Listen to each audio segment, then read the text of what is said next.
fucking go.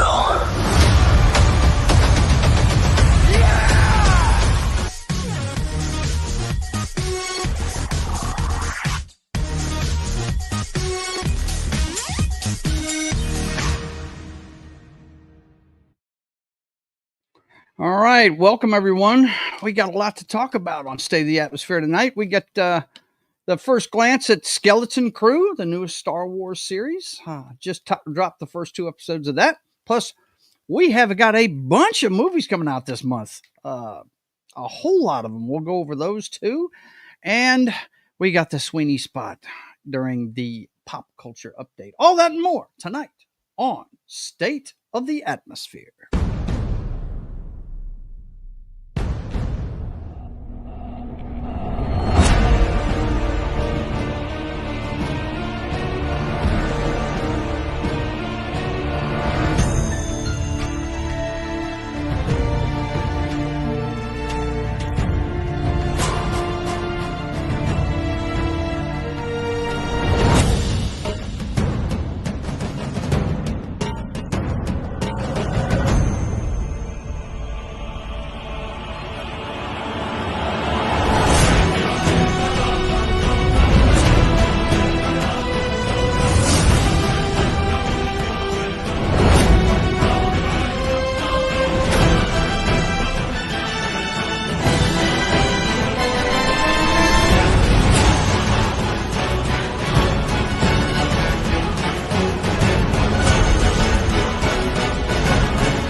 All right, welcome aboard. It's time for State of the Atmosphere. I am your host, Joe's Atmosphere, and as usual, I am joined by my good buddy Knock. What's going on, man? How you doing?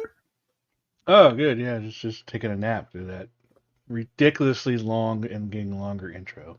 You gotta stop adding stuff to it, man. Good God. I didn't add anything to it. That's It's the like same 5 minutes, every just week. gone. It's gone. Okay. Now look, I told you there was a lot of movies this month, and I put the posters up for the ones I'm going to highlight. So sorry, man. Hey, you want to get mad at me? Fine, but just look at I'll all talk to the your stuff producer. being released, huh? I'll talk to your producer. Yeah, talk to the producer, and that's me. Oh yeah, I forgot. Well, boys and girls, it's good to see you. Thank God Joe's alive. Thank God I'm killed alive. himself. Almost killed himself this week. Tried to kill myself, God. but I am still around. If you noticed, I canceled my show last night. I could have done a show last night, but last night's show has to do with drinking, and I'm a little high on drugs right now because I dislocated my shoulder. So the good people over at Willis Knight in Piermont took care of me yesterday, and hats off to them. They did a good job. I mean, this is actually the second time I've dislocated a shoulder. I think the first one was my right one. I did it when I was 18 in a motorcycle accident, but this one was just falling off a chair, and I happened to be right next to a cabinet, and it caught my elbow and just dislodged my shoulder, man. It was If very we could, strange. if it wasn't for DMCA, we'd be playing Creed right now, Right. Can you take me higher? Right? Yeah, so we can't do that, unfortunately. So Can't do it. But it is good to see you guys. Let's check in with the chat. Of course, the hardest working wrench in the game, Vince, is here. It's good to see you. And yes, my man, I guess he came in early because he wants to make sure I'm still alive. I guess that's what it is. Because usually we have to wait for him.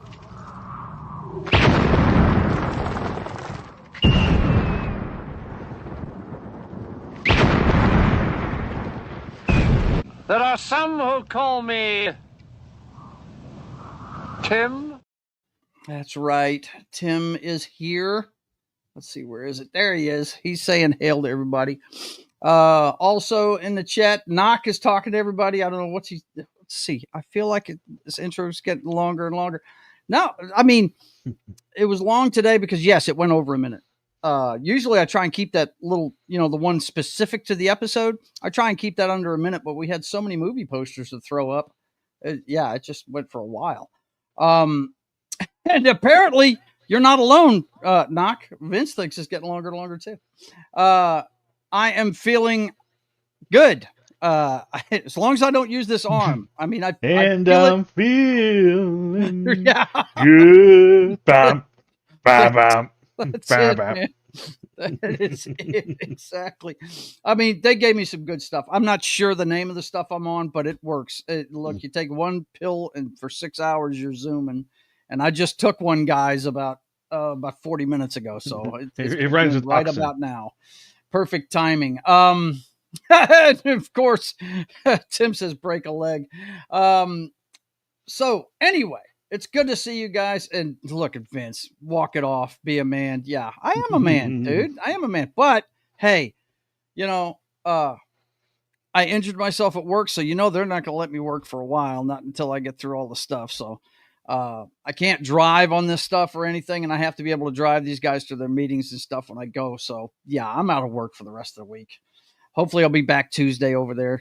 I hate being out of work for this though, because the last time I bounced back from it quick, but the older you get, I almost tried to fix it myself when it happened. And I said, you know what? You're 59 now, Joe. You need to just chill, let them fucking fix it, and just bear with it. But you know what? The guy that took me to the hospital, I asked him, I said, dude, do you have something against me or something?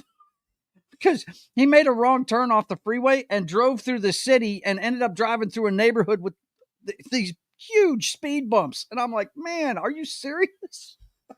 All he can do is sit there and say, I'm sorry, man. Let's see. Tim says, I'm getting better. No, you're not. You'll be the stone dead in a moment. No, I'm getting better. That's what he's talking about, Monty Python. So you were like Riggs from Lethal Weapon. Yeah, exactly. Yeah, that's exactly what happened to me, man. But anyway, it's not like the movies, okay? You don't just slam yourself into a wall and it goes back. It doesn't work. It depends on which way it goes. And you can either go forward, up, or down. First time I did it, it went up because I felt a numb on my shoulder. And when I raised my elbow, it popped right back in. But this time I had like a concave shoulder. It was not there. My wife said it was the weirdest thing she'd ever seen. But the people over at Willis Knight did a good job. The doctor stuck her fist right up under my armpit and then just wiggled my forearm until it popped back into place. Of course, I was on some really good shit then. I think they call it Versed. It's the stuff that they give you when you're getting dental work done. You may not remember everything. So anyway, went well. I'm doing fine, guys. I just, as long as I'm on these painkillers, I ain't drinking. So the video game show will be back next Tuesday, though. It will be back next Tuesday. Anyway, let's get on with this. Enough about that. Tim's still writing about it. I once popped my kneecap out for 1 second, was able to pop it back in. Yeah, sometimes you can just bend that joint and it'll go right back in. That's exactly what happened to me the first time. You're lucky if that happens, though. I stubbed my toe one time. Oh, it was awful. So I feel your pain. Yeah. I know exactly. Hey, man, sometimes when you rip your pinky off on the edge of a table, that'll hurt a lot too. Yeah, absolutely. I know what you're talking about. Okay. Well, boys and girls, it is time for us to get to work. And you know how we start off? We start off with the pop culture update. Let's fucking go. Let's fucking go. Yeah! Right. First thing we got to talk about is the numbers. Now, this is just the weekend numbers.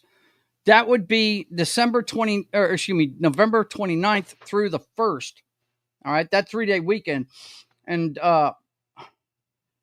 Moana 2 just destroyed everything. I think, Knock, you and I thought it would be Wicked because we had more adults off work, but nah.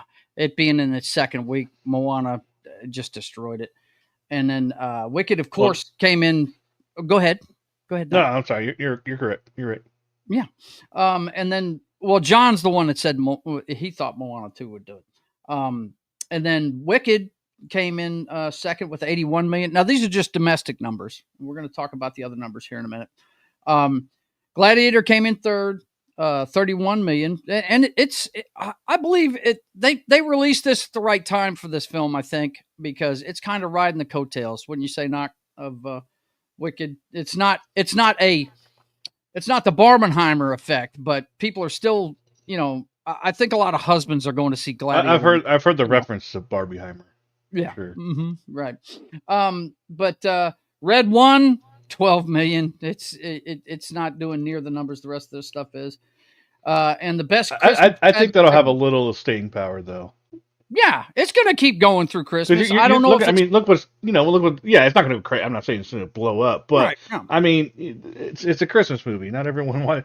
You had 3 movies to choose from that were not Christmas movies, and it wasn't Christmas yet. So I mean, yeah, so. And these movies are going to do fine all the way through Christmas. I'm with you on that because I don't know if it'll stay in double-digit millions, but I think it will be double-digit millions on Christmas, right up until Christmas Day, I think.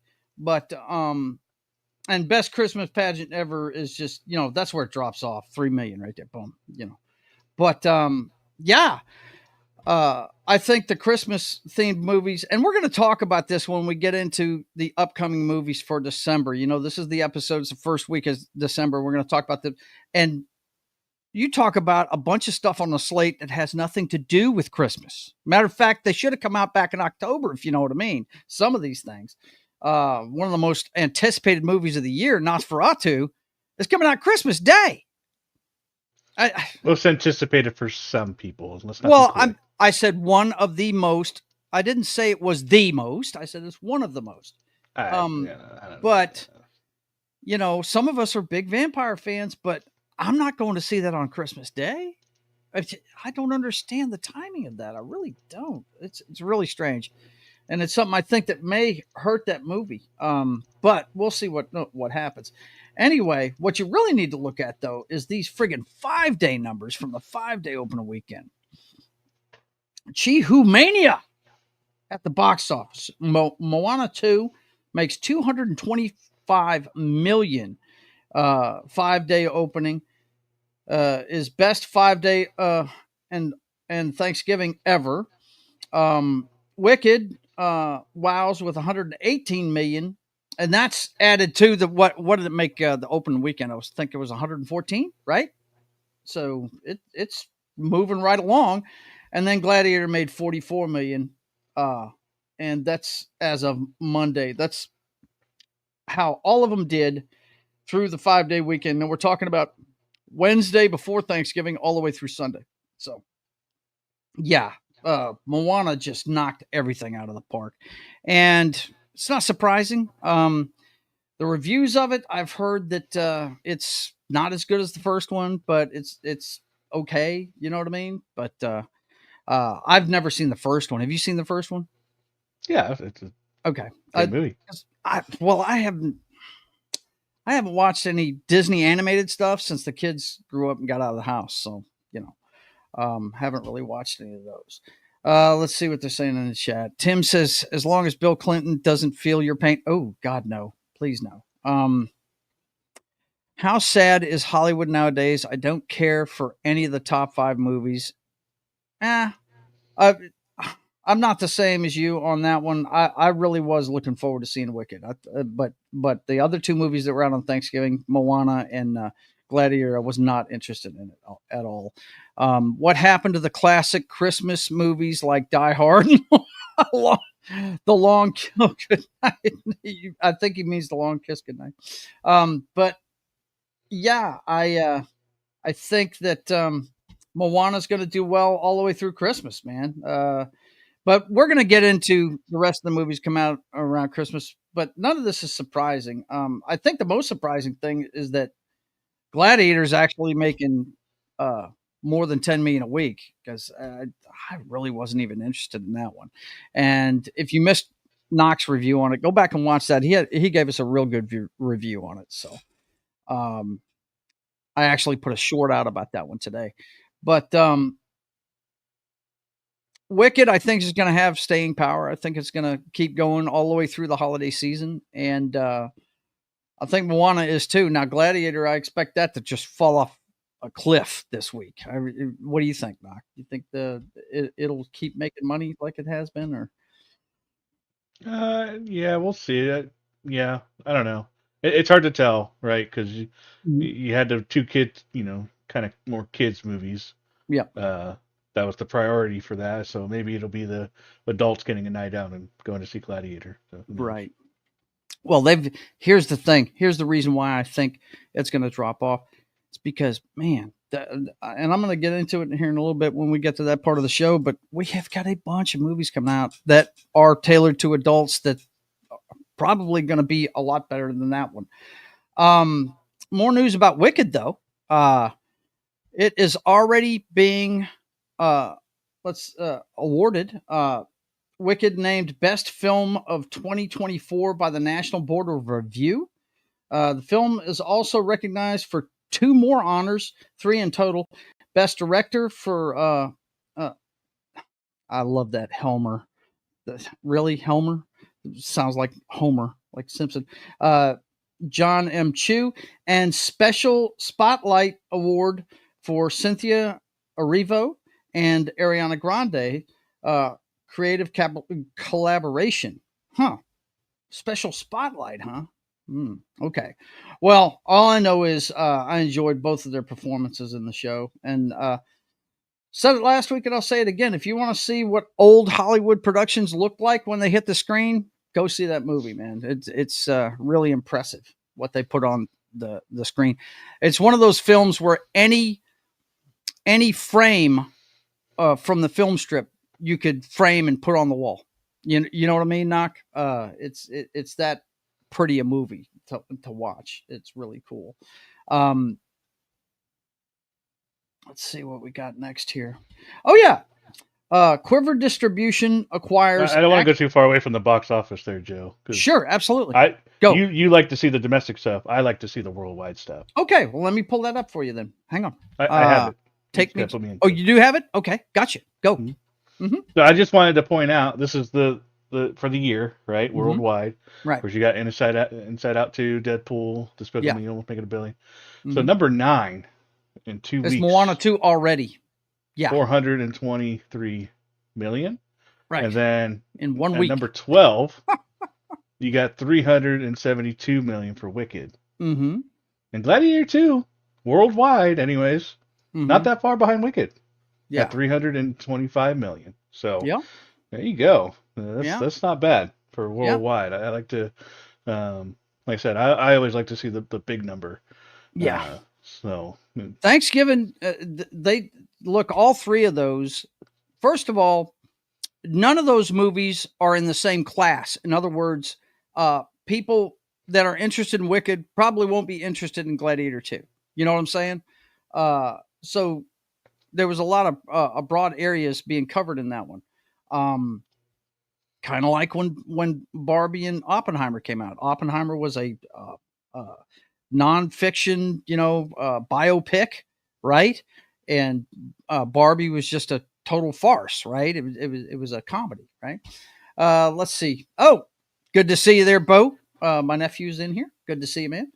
Let's see. I'm disappointed in the world now. I'm sorry, Vince. Please don't get. You're talking like you're a downer now. Please don't do it, man. Keep your chin up. Be glass half full. Come on, man. I'm worried about you. But yeah, those movies are making a whole lot of money right away. Do you think Moana 2 is going to get Inside Out numbers? I don't think it will.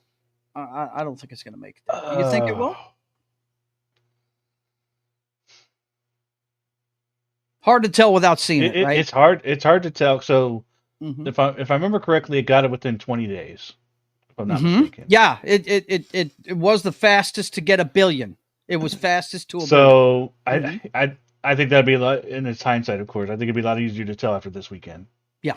Mm-hmm. Yeah. And because, without seeing it, we really can't tell. And what's crazy is it's not impossible because. You got a bunch of the families that were, with their family for Thanksgiving, so they didn't go last weekend, right? So those are the families that still need to go for this weekend to go see it. So kind of curious how big that number will be. I'm right. Yeah, I follow you, man. I follow you. my nephew Bo says Moana for sure will, as long as the storyboard is on par with the first one. Now, Oh, the kids don't care about that. right, they don't care about that. Come on. But the adults that take them, it does matter to them. And No. the thing I'm hearing is it's just not as good as the first one. That's what I'm hearing. But I don't know. Don't judge it by what I'm saying. This is just from reviewers on YouTube that I follow and that I trust. That they're just saying that it's not as good as the first one. But if you look at any one of these franchises where they have, the Empire Strikes Back is the rarity. When you say knock, the Godfather 2 is the rarity. Usually, or The Dark Knight, for instance, is the rarity. The first one usually is the best, and then, like The Matrix, it fell off after that. That's the way it usually goes. But you never know. But I'm not going to go see it, so don't take my word for it.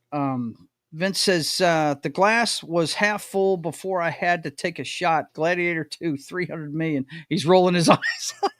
I understand where you're coming from now. Okay. Sometimes I don't know exactly when you're typing this stuff in, guys. Yeah.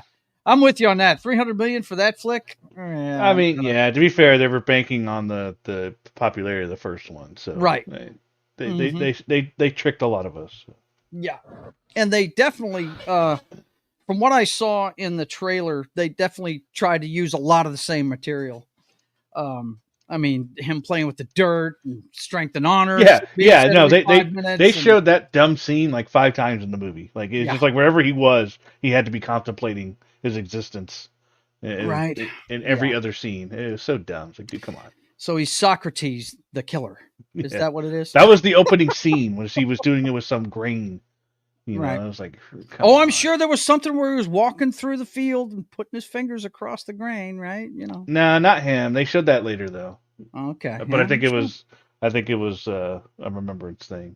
Yeah. More than it was him. I don't think it was him, but yeah, when it comes right down to it, I think Wicked is gonna go ahead and throw that. Did you already close that out, or I can bring it back. Okay. Go ahead. Throw that up real quick. Let's look at that one more time. And I'll give you my prediction for where I think these films are going to end up. Because you know what?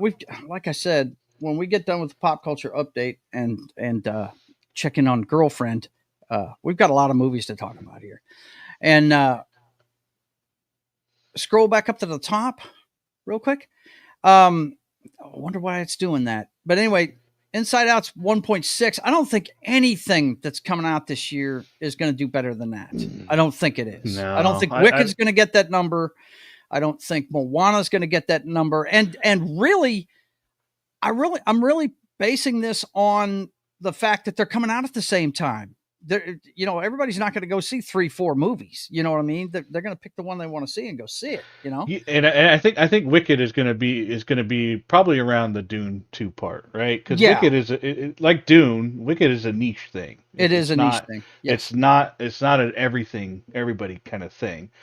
Republicans are for the most part going to hate it, right? Right. Right away, unless they have some kind of background in music, art, and stuff like that. Right. Yeah. But I'm an artist and I enjoyed it, but I enjoyed it for different reasons. The music, when the music starts, I kind of check out, but the production value though blew me away. You know what I mean? So I think that one's going to taper off. Moana 2 is going to be the one that has the staying power.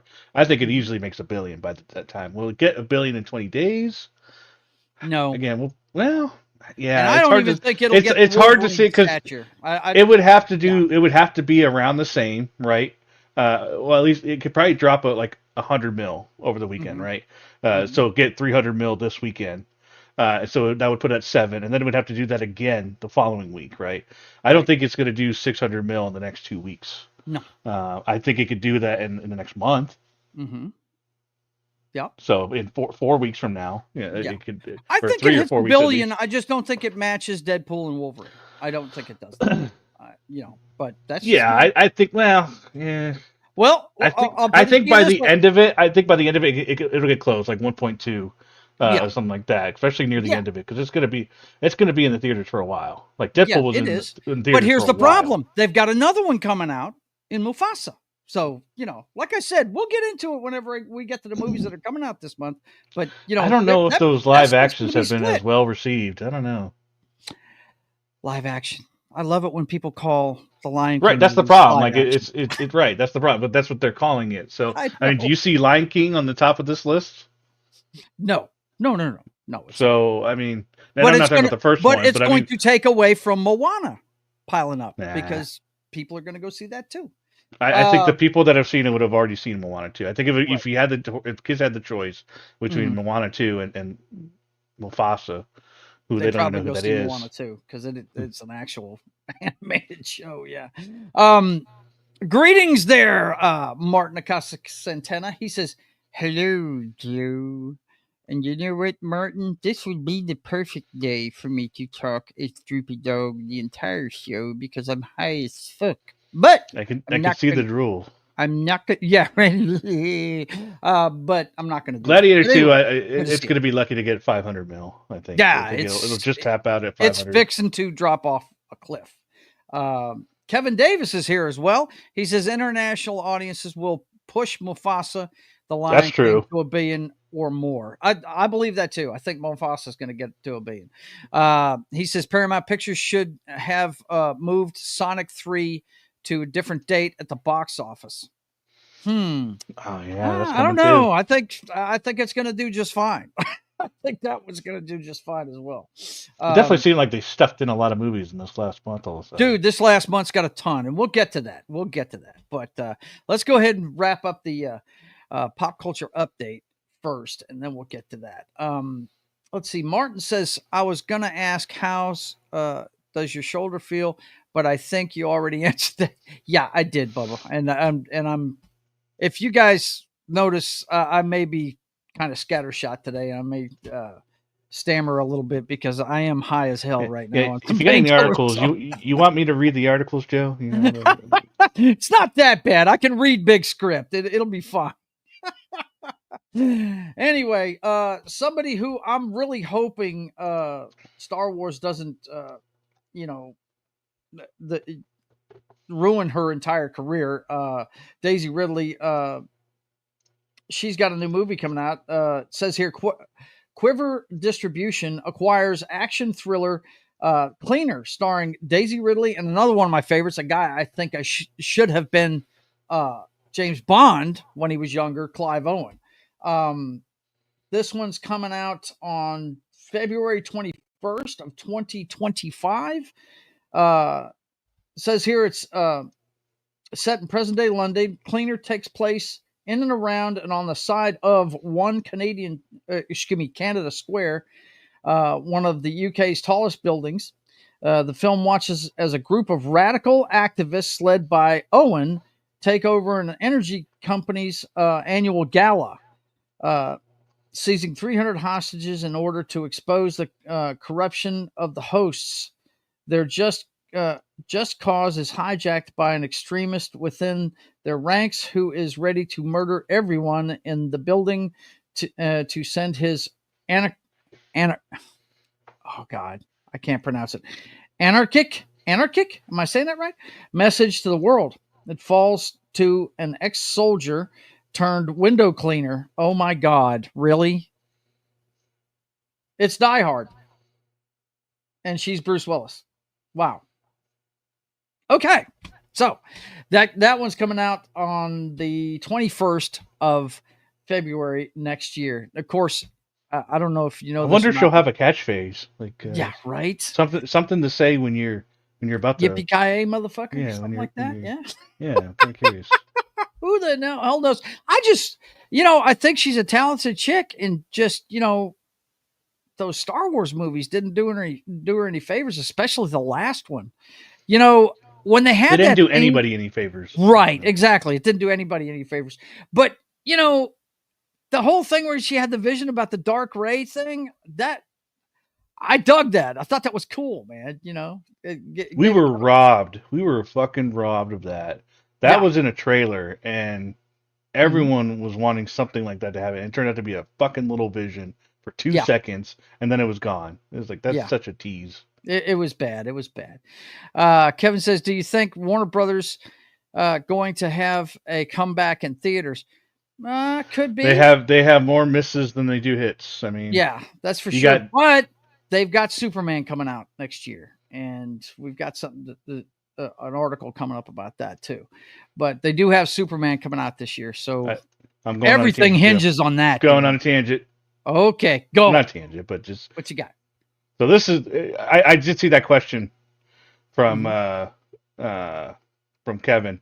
Mhm. And so I looked up the Warner Brother movies, right? So you got, and some of them are on the top, in the world right now, Yeah. in that top 10. So Mhm. you got Dune 2, you got Godzilla, right? Challengers was Mhm. okay. I didn't even know what this one is. And then that one bombed, right? Yeah, So you had some good. Furiosa It started bombed. out good, bombed. From what I hear, I it's a don't know good anything about movie, that. though. I haven't watched it yet, but I hear It's it's a good okay. movie. It's okay. Yeah. Okay. And then you got Horizon, which bombed big time. Oh my but they God, pulled yeah. it. You know, Mhm. Twisters didn't do too bad. Yeah. Haven't heard of that. Then of course Horizon is not even going to come out in theaters. No, they backed it know. up. Yeah. Beetlejuice, that did okay. Now, that was a hit. That was hit. And then you had Joker, like the biggest Oh my bomb God, you yeah, could they possibly stepped on it have. there. So, and then you got Red 1 that's coming out. You got Mhm. Juror 2, I think we mentioned that. Lord of the Oh my Rings God, that's Rio, Clint that'd be Eastwood's kinda- movie that they only opened in like 30 Mhm. theaters, man. They totally just put that to So bed. I'm not gonna. You got Minecraft movie that a lot of people are Oh calling man, about. you know what? So They're already pounding that one at us, and it looks. And I think this is the one you were talking about, Superman. Superman, yes, that's So that's the one. Yep. I feel like there's been a lot more misses than there have been, Mhm.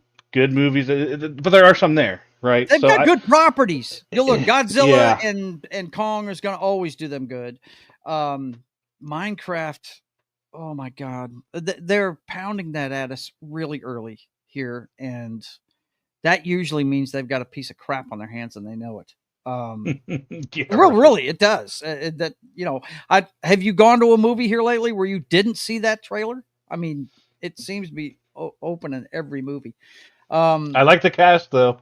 It has Yeah. a pretty killer cast. It does have a killer cast, but I don't know.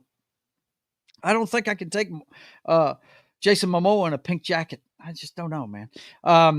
No matter Could you what. take Ryan Gosling in a Yes, pink I jacket? can in a Barbie There movie. you go. Not every movie's got pink all over it, bro. Ah, Barbie and pink are a thing. Details. Okay? details. Come on, listen to you, details. Stop it. See, what you guys don't know is Knock will throw just stuff he doesn't even believe in out there just to get a rise out of me. Let's see. No matter what Lucasfilms put out, people still going to be negative. Well, I got to tell That's you, true. yeah, That's here true. these days they're going to act that way. But I got to tell you, the newest show, it's not bad. It's not bad. We're going to talk about it here in a little bit, but you know. And I know you don't want to go to Star Wars Dragon, but the biggest thing, they just got to get grounded again, man. They got to stop just making shit up and just bring it back to a good storyline. That's it. That's all. That's what they have to do, and they've got so much keep stuff trying to get on the grander slate and right grander. now. We're not going to get it. Look, anything that when there's shifts in the social areas, Hollywood always takes 2 years to catch up because it takes 2 years to produce these things. On average, they can pump out a movie in a year, but the big box office movies usually take 2 years with promotions and editing and all that stuff, putting in the special effects and things. It takes about 2 years. So we're not really going to see better stuff out of them until they're done with the slate of shit they've already scheduled, and it's 2 years after that. Add 2 years to everything. So yeah, it's going to be tough. It's going to be tough. Vince says Clive is a thumbs up. Yeah, he should have been James Bond. I'm telling you, he should have been. Children of Men is one of my favorite movies ever. What's that now? Say it again. Children of Men. Children of Men is a fantastic movie. Matter of fact, me crazy. and my daughter used to call him the baby saver because of that movie. And what was the other one? He was running around with a baby strapped to his chest, shooting everything. Was it called Shootout or something like that? I think I know what you're talking about, but I don't. Yeah, I think I only watched you it guys once. Know what I'm talking about? Somebody in the chat put the. Although King Arthur is a second for me. Dude, now I was going to mention that. It's funny. You and I don't know if it's the drugs, but we're on the same wavelength tonight.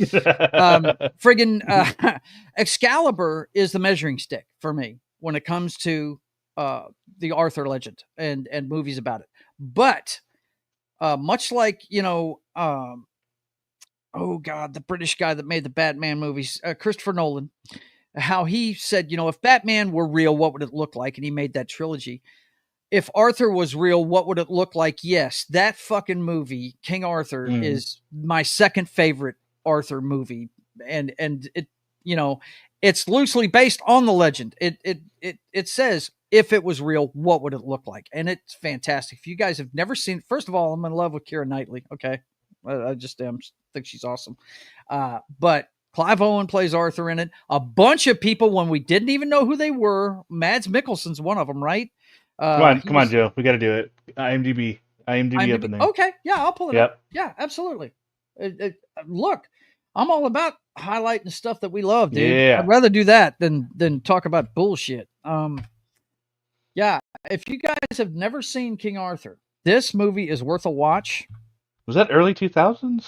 It was in the 2000s. I don't know if it's the aughts or not.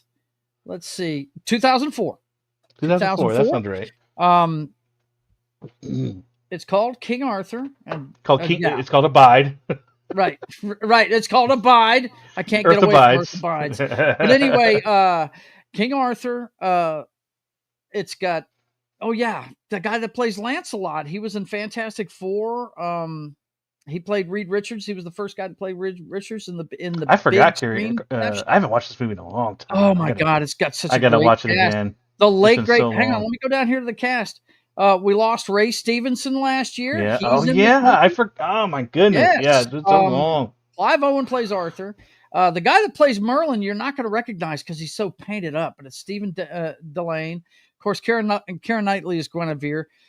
Ian Gruffud is Lancelot. Mads Mikkelsen's Tristan. Joel Edgerton's in this. He's Gawain. Ray Winstone, who's in a bunch of stuff we dig. He's Bors. Hugh Dancy's Galahad. Ray Stevenson is Dagonet. Stellan Skarsgård is am I saying this right? Surdik, yeah. And Till Switzer is Sinric.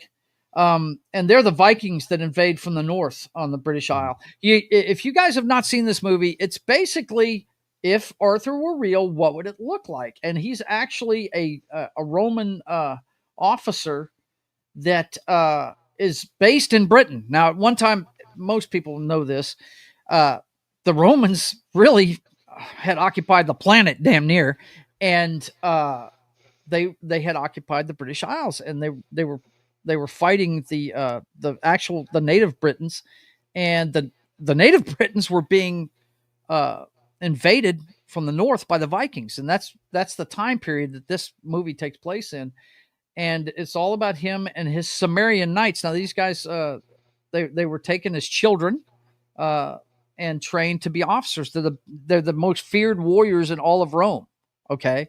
And they're his knights, and they talk about the round table in this and everything. I don't want to give everything away, but if you've never seen this movie, go watch it. It is fantastic. What did you love about this movie, Knoxter? Well, so this is when I was in high school, right? So this was a grounded adventure, and you got cool swords, great fights. Keira Knightley, she's just starting out. I think this is right after Pirates of the Caribbean, the first one. Might have been. Her career was just like shooting off into the sky, right? So, she has that tight on outfit, dude. Look, we could talk about that. We could do I could do a whole show on this movie because I dig it that much. But and I don't want to give it away if people haven't seen this movie. I mean, it's been but it's an adventure story, years old right? This year, but there's visual in this you'll never forget. The way there's a certain scene with Ray Stevenson where he saves the day that is just too damn awesome, man. It's really cool. But is this the Guy Ritchie one, or that's a different one? Don't know if Guy Ritchie made this. No, Guy Ritchie didn't do this. David Franzoni did this. This is the one from 2004 with Clive Owen as Arthur. And the knights are Sumerians. Have you not seen this, John? Yeah, I have. That's just that's King Arthur: Legend of the Sword. That's The one you're talking about. That one Charlie, didn't come out too long ago. This is 20 years old now. God, it's been that long Well, since this movie came out. Wow. that Guy Ritchie King Arthur came out in 2017. Yeah, I know, but that's 13 years before this, bro. Yeah, Excuse me, after this. This yeah, was it 13 is. years before that. But we were just talking about how good certain adaptations are and everything, and yeah, we got off on a tangent with King Arthur. Well, yeah, because then it was Clive Owens, and then it was what else has Clive Owens done? And then... Yeah. Look, I'm on drugs right now, guys. So this show could go anywhere tonight. But anyway, let me see, what do we got here? Let's see what everybody's saying here in the chat about this one. Let's see. Martin says, still have fond memories of when I received intravenous hyoscine in an emergency room. Oh, he's talking about the drugs I got yesterday. Not Die Hard, but Dive Hard. Yeah, that's how we got here. Daisy Ridley's doing a movie with Clive Owen, and that's right. Yeah, that's right. That's right. And it's called Dive Hard. No, it sounds like the plot does. The plot does. I already got rid of the article, but the plot sounds like she's Bruce Willis in Die Hard. Is what it sounds like. And she works in a 50-story building. Blah blah blah. Right. Yeah, bad guys take it over. It's called The Cleaner. Now get this. She's called The Cleaner. Yeah. And she's a veteran who's now a glass cleaner for this big ass building. Okay, she's the person that cleans the windows on the outside. Okay. So she knows all about the ducks. Oh yeah, of course, right. And Clive Owen's going to be the Alan Rickman of the movie. He's the bad guy, right? That's how we got off on this tangent. I legit would watch that movie just to see if she has a one-liner.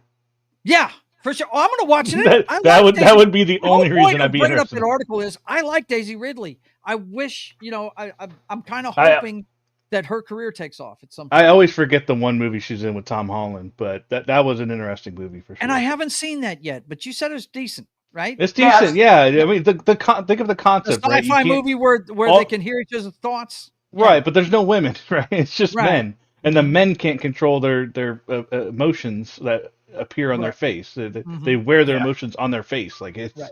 Right. I haven't seen it yet, so it's an interesting concept. Let's see. I heard the what's he saying there? Pirouette movie he was in didn't help either. Really? Okay. She's been doing a lot of independent films, Knock. A lot of them. Speaking of Daisy Ridley, 2026 Star Wars New Jedi Order. That's been put on hold. I think that's been put on hold. We discussed it like 2 weeks ago. Yeah. 2 years tell that to Blade. Yeah, right. That's not coming out too long. And he was confirming when it came out. It's like a baby's arm holding an apple. Yeah, one of the best lines of that movie. Remember, where is he? My guy down here. Let's see. It's him, Ray Winstone, Boars. He said he was describing his dick. It's like a baby's arm holding an apple. It's a problem. Yeah, you need to go back and watch that movie, Doc. I watched it not too long ago with the clients, and it's fantastic. Yeah, it's definitely been some years since I watched that one. Yeah. It's definitely time to watch it again. Let's see. Conquered England and then build, Hadrian's Wall to keep the Scots at bay. Yeah, but that's not a very big wall. Yeah. But anyway, the guy that really the cast is unbelievable for this movie, and I completely forgot that was Stellan Skarsgård with a long ass beard playing the Viking guy that showed up. I love that guy. He's awesome. My favorite line in that movie is after he meets Arthur the first time, and Arthur rides back to the wall. He says, "Finally, a man worth killing on this island." Yeah. Pretty damn cool. But anyway, if you haven't seen that, go check out King Arthur from 2004 starring Clive Owen. I'm a big Clive Owen fan. The first movie I ever saw him in was the original Bourne Identity. He's one of the guys that comes to kill him. and he has the most interaction with him. What's that one line he says after he shot him? He goes, "Look what they look what they make you give." Do you get the headaches? They're talking to each other like they're old veterans. You know what I mean? Yeah. As he's dying, it's pretty cool. But anyway, let's go ahead and get done with the pop culture update real quick. Yeah, there's going to be a lot of tangents run off on tonight. I'm kind of scatterbrained tonight. Anyway, if you guys aren't watching this, Taylor Sheridan's Landman gives the West Texas oil fields the Yellowstone treatment. And I just popped this one up to tell you that I'm all caught up on this show, and I highly recommend Landman. It's Yellowstone with a little bit of the Tulsa King comedy thrown in. If you've seen Tulsa King. But we actually work around a lot of the guys that work for these kind of companies. And what this highlights is a smaller oil company. It's not, Exxon. This guy doesn't work for Exxon. He works for one of the smaller outfits and the things that they have to do. And man, I tell you what, this is a good show. He wrote it just for Billy Bob Thornton because he's a big Billy Bob Thornton fan, and he found a great vehicle for him to do. If you like wisecracking, sarcastic shit, watch this because Billy Bob Thornton is fucking in rare form in this show. It's really funny. I love that speech he gives about oil and why it's not going to be replaced anytime soon by oh yeah. Yeah. Yeah, in the first episode, he really lays out how big oil is. I think, what did he say? It's number 7 in the top 10 industries on the planet, but all the others on that list depend on it. Something like that. It's really amazing. It'll teach you a lot about the oil, what goes on in the oil business, and from what I've learned from people that are in the oil business, man, this is a pretty realistic show. So you guys need to check it out if you haven't watched it. Have you watched any of it yet, Knock? It's good. You'd enjoy it, man. No, these kind of I think the closest I ever get to these kind of shows is Justified. Justified, yeah, I got you. Yeah, that's probably, and that's more of because of Timothy Oliphant, and right. Basically, modern cowboy, but perfectly understandable. I've never watched an episode of Justified. I hear it's great, though. So good. I need to. Good. I need to. That's one of those ones that's on the list that I'm gonna. Me and the wife are probably gonna binge. I haven't watched the new series that came out with it yet. That just came out. Is Oliphant in it? Yeah. Okay. Same cool. role. It's a sequel series. Yeah.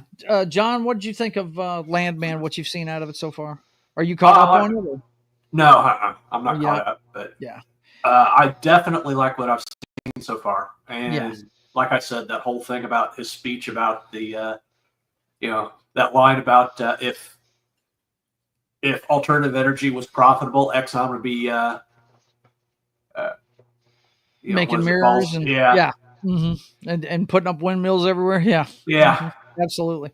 But my favorite, one of my favorite things, and dude, you want to talk about blasting the woke stuff, man. The lawyer, have you seen the one where the lawyer shows up? I think that's the second one. No. Oh my God. It's so funny. He says, "Nice to meet you, little lady," or something like that. She goes, "Oh, gender bias. I see." He goes, "Oh, did I get that wrong? I'm sorry, sir. And my compliments to the plastic surgeon that took care of your Adam's apple. That's really good work." He said, "You people," he's talking about lawyers. He goes, "You people represented the Bin Laden family, okay? You'd be lucky anybody calls you fucking lady ever again." You know what I mean? It's great, dude. He's sarcastic as fuck in that show. But anyway, highly recommend that one. You guys go check that out. I've always liked Billy Bob Thornton. Something different. Yeah, he's a great actor. But dude, he's showing his age. He's a dad in this. And Allie Lauder, if you remember this chick from the Resident Evil series and Heroes, dude, she's still got it, man. You can tell she's probably in her early 50s now, but my God, she's still hot. Oh my God. And it's funny as fuck because his ringtone on his phone, she's the ex-wife, and his ringtone on the phone sounds like a fucking horror movie and screams at him and shit whenever. It's hilarious. But anyway, enough about that one. Now we have what they're calling this one, Creature Commandos, is a soft intro to the new DC universe, says James Gunn. We can make something that's violent and sexual, he says. Interesting. This premieres on the 5th, which is tomorrow, right? Today's 4th. It's going to premiere tomorrow on Max. And this apparently is going to be in the same universe as the Superman movie. So if you want to see what we can look forward to as far as storyline and things like that, we're going to be getting an introduction to it on Max tomorrow for Creatures Commandos. Let's see what they're saying in the chat here. Let's see. Vince says, the last time I saw Oliphant was in Hitman. Just watched it like 2 weeks ago. Yeah, I think he made that before Justified. That's one of the first things he did, Hitman, huh? The show I really loved him in was he was the bad guy in Live Free or Die Hard. And my gosh, man, wow. He knocked that shit out of the park. I love Deadwood was really... Deadwood. See, I've never watched Deadwood, and I should. Oh my God, Joe! I'm a big Western fan. I know that's one I missed. If I don't see it at the beginning, I don't. Swearinger is one of the best characters. Al Swearingen would call you a cocksucker for not watching. You cocksucker! He called me a cocksucker. Would he? Cocksucker! Oh God! But if you don't start saying cocksucker once a day after watching that show, after watching that show, yeah, right. Yeah, cocksucker. But are you going to check out Creature Commandos? To see what the James Gunn I might have to if it's going to look like. I think I have to, just in case the DC universe blows up, right? Because you know me, I'm a completionist, so I want to know all of the lore of that universe. I'm not going to go back and look at all the other bullshit, that extended universe. Right. I did that with Star Wars, so that's my niche. That's the only place I'm going to go when it comes to expanded universe. And there's nothing wrong with that, man. Yeah. But in this case, I want to stay within the universe. I did that with MCU. I've watched all the shows, you know, all the TV shows, all that stuff in the universe. I did Agents of S.H.I.E.L.D. when it still mattered, but then they took that away. So yeah, you know, I still haven't watched the last couple of seasons of that. I haven't either. I stopped because I lost track after Ghost Rider.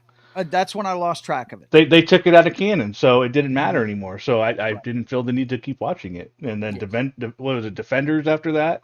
That ended up not being canon anymore. So it was like all the stuff that came out of that didn't matter. Well, it's canon now. It's canon now. See, this is what I hate. Disney takes stuff out of canon, and then, like John says, it looks like it's going to be canon all over again because they've decided with the Daredevil series to bring it all back. They're bringing all the same characters back and everything. Yeah, but they're going to do reshoots of it. I'm not going to go back and watch the old episodes now. I'm going to wait until they come out with whatever's new, right? No, I understand. I see. I understand that.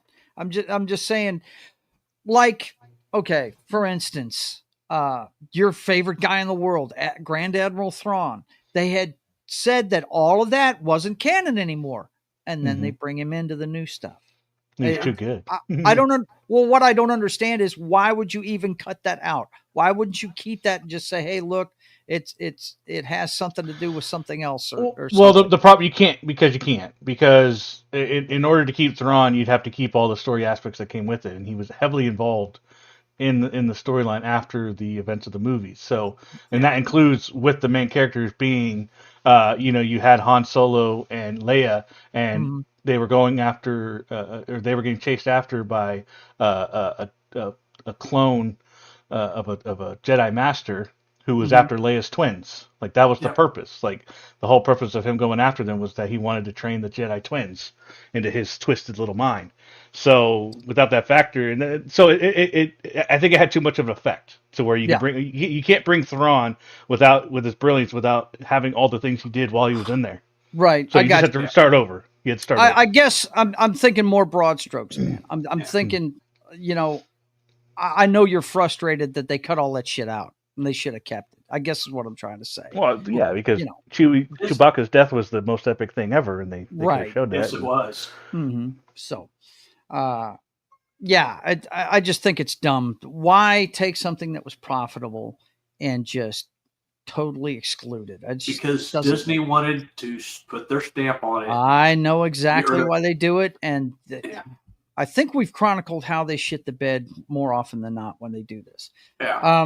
But on the subject of Disney, I was telling the wife the other day, you know, there's a lot of channels on YouTube and a lot of guys that I like that spend a lot of their time bashing that company, and they end up, you know, with stuff like Moana 2 and like Inside Out 2. You know, I keep hearing they're in big trouble. Disney's never going to be in big trouble. They've always got some property that's going to hold up everything else.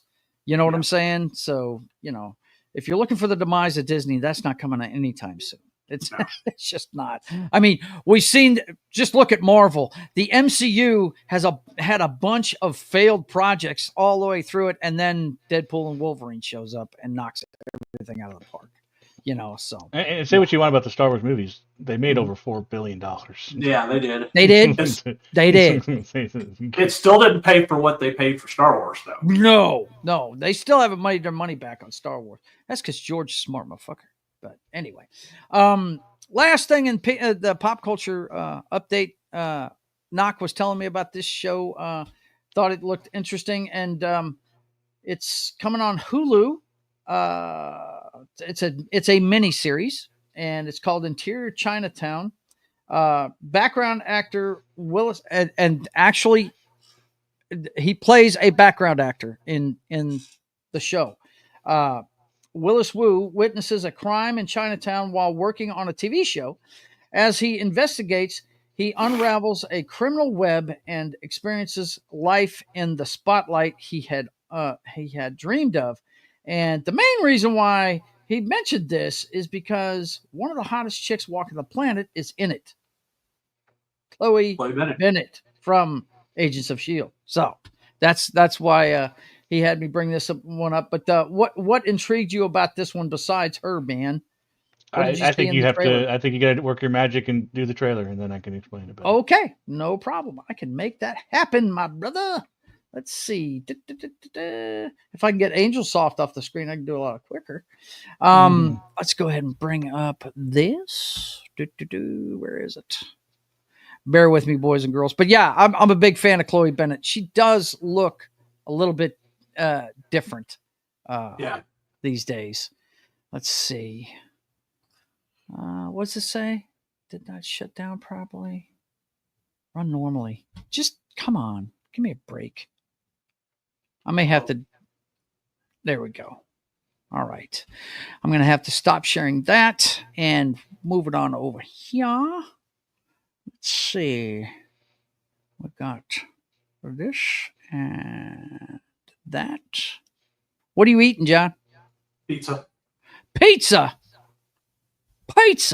It's pizza this time around, huh?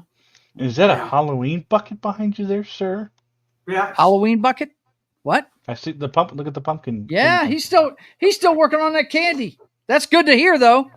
If it's gone already, then you ate it too fast. That's for sure. Oh yeah. Yeah. And it's not just it's everybody eating on it. So right. Okay, so let me go ahead and share this, and we're doing it off of IMDb, so it's going to have that big play button in the middle of it. It's not like doing it on. Oh shit! Hang on. Remember, I'm stoned, folks. This may take me a couple of tries. Forgot to click my button here. Let's see. Okay. Boom and boom and boom. Okay. This is Interior Chinatown. Joe, now it's upside down. It's not upside down. Stop it. I'm not that stoned. All right. Let's do this up. Let's see what it's all about. In Chinatown, nothing ever changes. Nothing exciting ever happens to me or you or anyone we know. I feel like I'm a background character in someone else's story. I thought he was. Look at that. You paused it right there. Look who produced it. Oh, Taika Waititi. Okay. Okay. Well, as This is long just as a it's TV not show, a guys. Marvel Come on. property, I'm good Yeah. with this because I like Taika Waititi stuff. I do. He's funny. That was the other thing that caught my eye with There it. you go. Yeah. I think that's called being a loser. Shut up, man. Police are investigating a missing woman. The abduction may be related to reports of a gang war. Whoa. Who is that? Right? That's what everyone wants to know because she's hot as hell. And I'm telling you, she had her teeth done, dude. That's the difference. She had her teeth done. I can almost guarantee it. Watch the early episodes of Agents of S.H.I.E.L.D. and look at her now. She looks different. She looks Thai. Dude, she's clearly Korean. Know your Asians. Holy, what is she doing here? Willis Wu. You know my name? Wow. Mm. That is, okay. Yeah, I may have to just watch it. I mean, it looked good. I watched the trailer and I was like, hey, man, might be something here. All right. Tend to take my order. Welcome to the Golden Palace. How may I help you? Just act normal. Welcome to the Golden Palace. I need your help. You know, trying something better than I do? I need someone on the inside.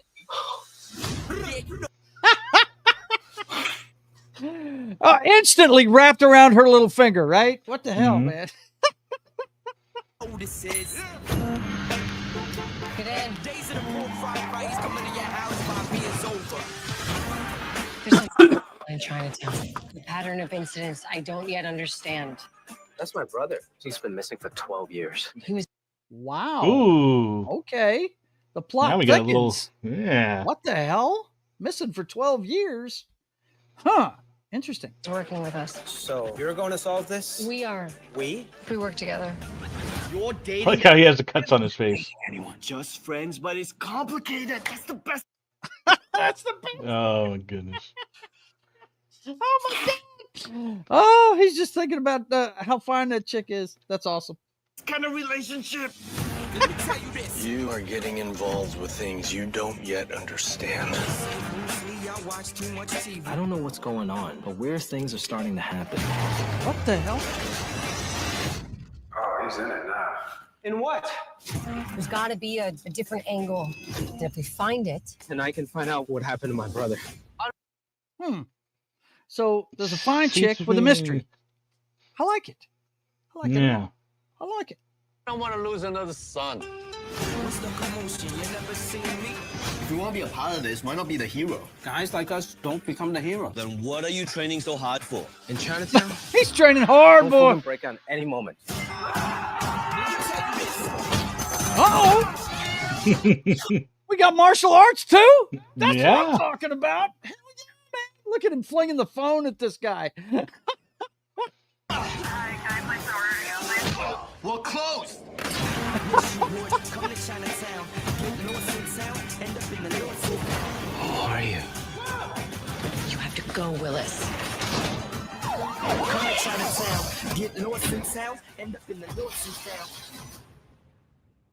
Why am I like this? Bad at drinking? No, half dressed. Oh yeah, I couldn't get your shirt off, so I just did your pants. So you Donald ducked me. Nice quads, bro. Nice quads. What the hell? All right. That's I don't know. I thought it looked when's interesting. the release date on that? Let's see. I think the first. It said this fall, so I think it's already started. November 11th, November 19th. Okay, that was last month. Yeah. Well, 2 weeks ago. Yeah. A couple weeks ago. Okay. Yeah. Well, that looks pretty nifty, man. Yeah. And look, I like Taika Waititi stuff. He makes some funny stuff. But he doesn't need to be anywhere near a Marvel project ever again. I'm sorry. He just should not be. No, I think he needs to do it just like every 10 years. You know, one every 10 years. Thor Ragnarok is one of the best ones. To you, then he shouldn't to have- me, it was a farce. I did not like it at all. That was Didn't like that was one of my favorite Thor movies. Yeah. Out of all. It turned the Hulk into a joke, and that's why I didn't like it. Yeah, I could see that. I'm not a Hulk guy, purist, so my I brother, could see dude, my brother hated it. He was like, "Man, they're just turning my guy into a joke sidekick and all that shit." So, yeah, But yeah, I know a lot of people like that one. And then, because of the comedy and everything. Yeah, that's great. But, dude, that Love and Thunder one, come on. No, that one was horrible. Don't defend that one. The only redeeming quality of that one was Christian Bale. Yeah. Yeah, and he was in it all of about 5 minutes. Yeah, he was wasted. Yeah. He was completely wasted. Yeah. Well, they wasted the character, not just the actor. Right, no doubt. Or the that was what was my issue with Marvel after the Endgame, was that they were wasting all these bad guys on single movies, and like that one was so good, and I was like, okay, well, he's done after this movie, I guess, so doesn't really matter. Yeah. Let's see. Vince says, so similar to Ricky Gervais extras without the crime. Okay. I've never seen that, so I don't know. He's evil. That's why he's missing. Oh, Ariel, how are you? It's good to see you, young lady. Let's see. Ariel O'Neill Ballet. She has changed her name. Nice. It's good to see you. Let's see. $10 says he's locked in the restaurant, walk-in freezer, and he's hallucinating. No telling what Taika Waititi writing it, man. I could actually see that. UCM. Jeez. Okay, so yeah, UCM stands for University of Central Missouri. It's where I work. That's where he works. He is the IT guy there. That's what he does, man. But anyway, okay. Well, it's Ariel. It is always good to see you. And since we haven't been seeing you lately, you are one of the girlfriends of the show, but we got to check in with the main girlfriend of the show. You know who that is, boys and girls. At least I hope you know who that is. Anyway. How do you want me to handle the Sydney issue? The Sydney issue? Well, we should have a consensus on how the White House is going to handle it. Well, I certainly hope the Sydney issue refers in some way to a problem that we're having with Australia, because if it's anything other than that... Mr. President, Ms. Sweeney, to see you. Have her come in, please. I am finished here. Yes, sir. There is no Sydney issue.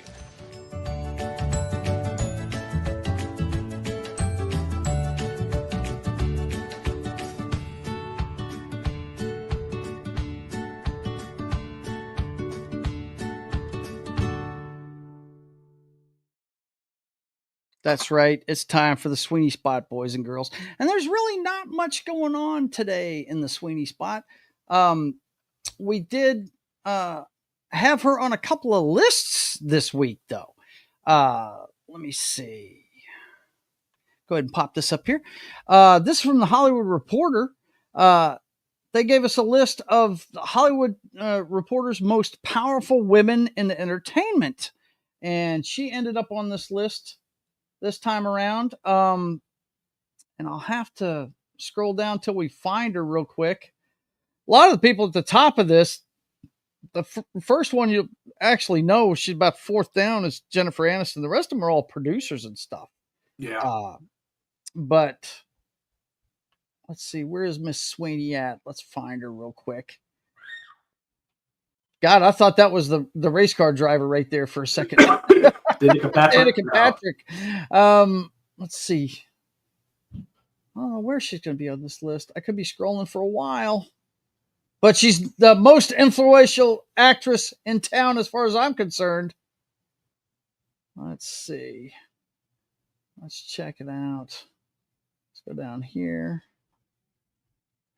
Well, she's way too far down because I got a feeling if she put out a movie right now, everybody would flock to go see it. So I'm not really seeing where she'd be. There's probably a way to search for her in the article, but I just don't know how to do it. So I'm just Control F. Control F. Okay. Let's see. Kind of hindered here. There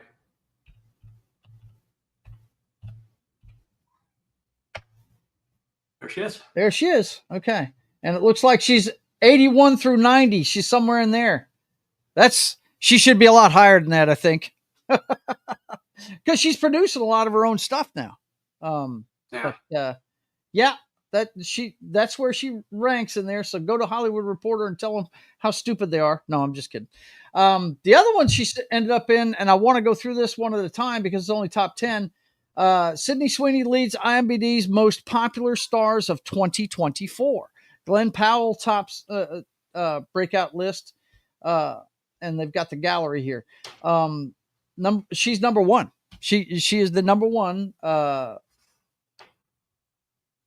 most popular star in this year. Number two is somebody that Knock really digs. What is that girl's name? Ella Purnell. Is that how you pronounce that, Knock? Yeah, Ella Purnell. Yeah, she's freaking awesome. Yeah, she is awesome, man. I become very smitten by her. The first thing I ever watched her in was that new Fallout series, but apparently she's been in a bunch of stuff. But, Sweet Pea has been awesome. That just came out. That's been a great show. It's like a Dexter-like show. And then she's Jinx. She's the voice of Jinx in Arcane. Jinx. Yep. She's also in Yellow Jackets, which I watched most of the first season of so far. That's another one I didn't see at the beginning, so I haven't watched it through, but I hear it's good. So pretty good. Yeah, I'll have to check it out eventually. But she's number two. Number three, and I can tell you this is probably from Penguin. It's Kristen Milotti. Am I pronouncing that right? Miliot? I don't know. Melody. Okay, there you go. And if you've watched Penguin, she's Sophie on the Penguin. And I'm about to wrap that up. We're going to be talking Penguin here in a couple of weeks. I'm going to give Knock a couple of weeks. So figure on 2 weeks from now, huh, Knock? You should be able to get that in. But I'm only like an episode and a half from finishing it. I'm telling you guys, it's like watching The Sopranos in the Batman universe. It's pretty damn. See, I never watched Sopranos. It's been on my bucket list. No, it's been on my bucket list. It's been so good. It's so good. But it's one of those things I haven't. When it's a show like that, that's like what, 6 seasons. You know, I got to be ready to invest because I know there's going to be a roller coaster, and I'm not ready to invest in that quite yet. But it's definitely on the list. Yeah. And then number 4 is Isa Gonzalez, I think is how you pronounce that girl's name. I don't know that I've seen her in anything, but she's pretty, that's for sure. Glenn Powell's number 5. This guy, the only thing I think I've ever seen this guy in is his name is Barry Keoghan or something like that. But the only thing I've ever seen him is Eternals. But they say he's a top star. I don't know what he's been in that people would say that about, but then again, I don't get to see everything. So, this girl, I guess, is from Bridgerton, Nicola Coughlan. And Bridgerton is a really popular show with the girls. I know that. So, no telling. I don't know. I don't know that girl too well. Eva Hewson. Have you guys seen her in anything? No. The bottom end of this could be. Well, let's see. Isn't that X-23? I think that's X-23. Absolutely, it is. Daphne Keane. Yeah, Daphne Keane. Wow, man. Yeah, she's a babe. She filled out nicely. She really did. I when I went and saw that Deadpool Wolverine movie, I was like, man, I almost can't watch this chick. Because I remember what she looked like as a kid, Well, and, it didn't help that they put her back in like the small backpack and the like. Right? Yeah. It's like no, I wanted to see her X-23 uniform. I wanted to see some cool uniform, but whatever. But that ass though, bro. Oh my God! Yikes! She's gorgeous. And then I'm all on board with this chick though. Rebecca Ferguson is one of my favorite chicks in all of Hollywood right here. So that's the top 10 most popular stars of this year. Rebecca Ferguson, I guess from Dune, but she was also in that last Mission Impossible movie. But I think that came out last year, didn't it? I think. Yeah, it was 2023, right? But yeah, Rebecca Ferguson, she's been fine as hell for a while. But anyway, that's and nothing new on Instagram. So we didn't have much news from our chick this time around. So now it's time to get into the December movies. Let's check in with the chat real quick before we keep going. John, your camera is flipped. It's supposed to say MCU. No, it's not. That's pretty good, though. Let's see. Let's fucking go. Listen to her. She just wants to see the video. Let's fucking go. Let's fucking go.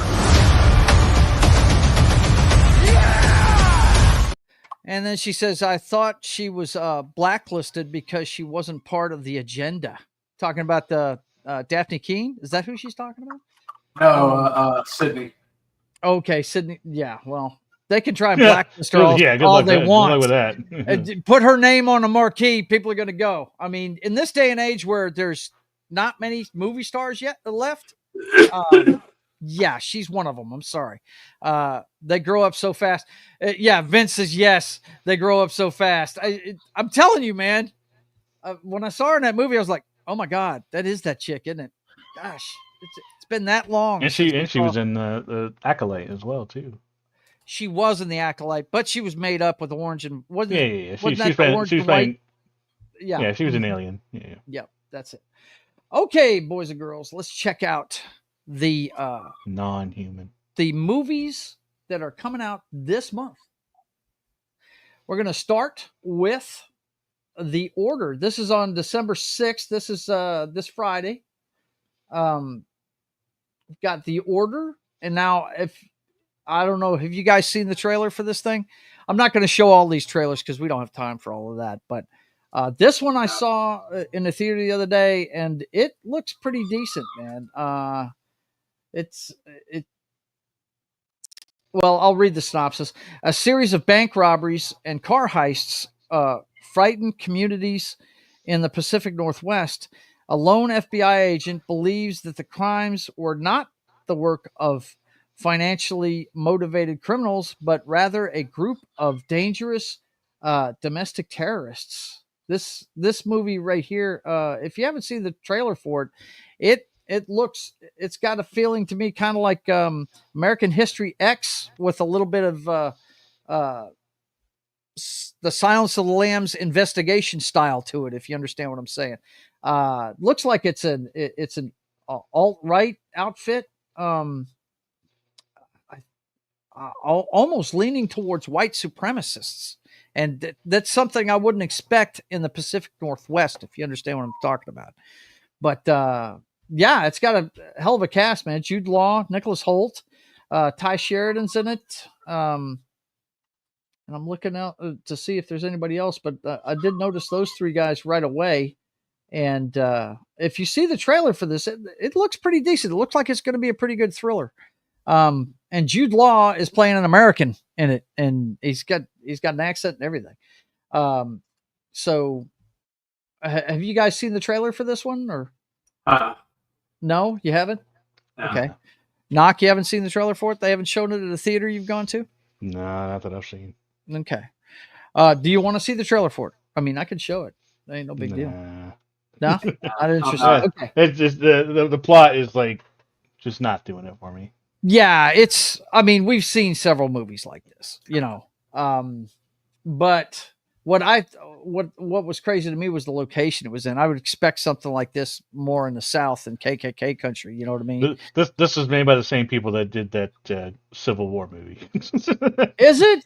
No, I'm just saying that. Yeah, I hear you. They don't know the actual like geography of you know, or the history of America. It's like an English guy making. They don't know. So they're like, oh, California's a big state, so let's put people in there. Yeah, let's do that. Right? Yeah. Texas and California teaming up. Yeah, right. Whatever. Yeah. Sure thing, pal.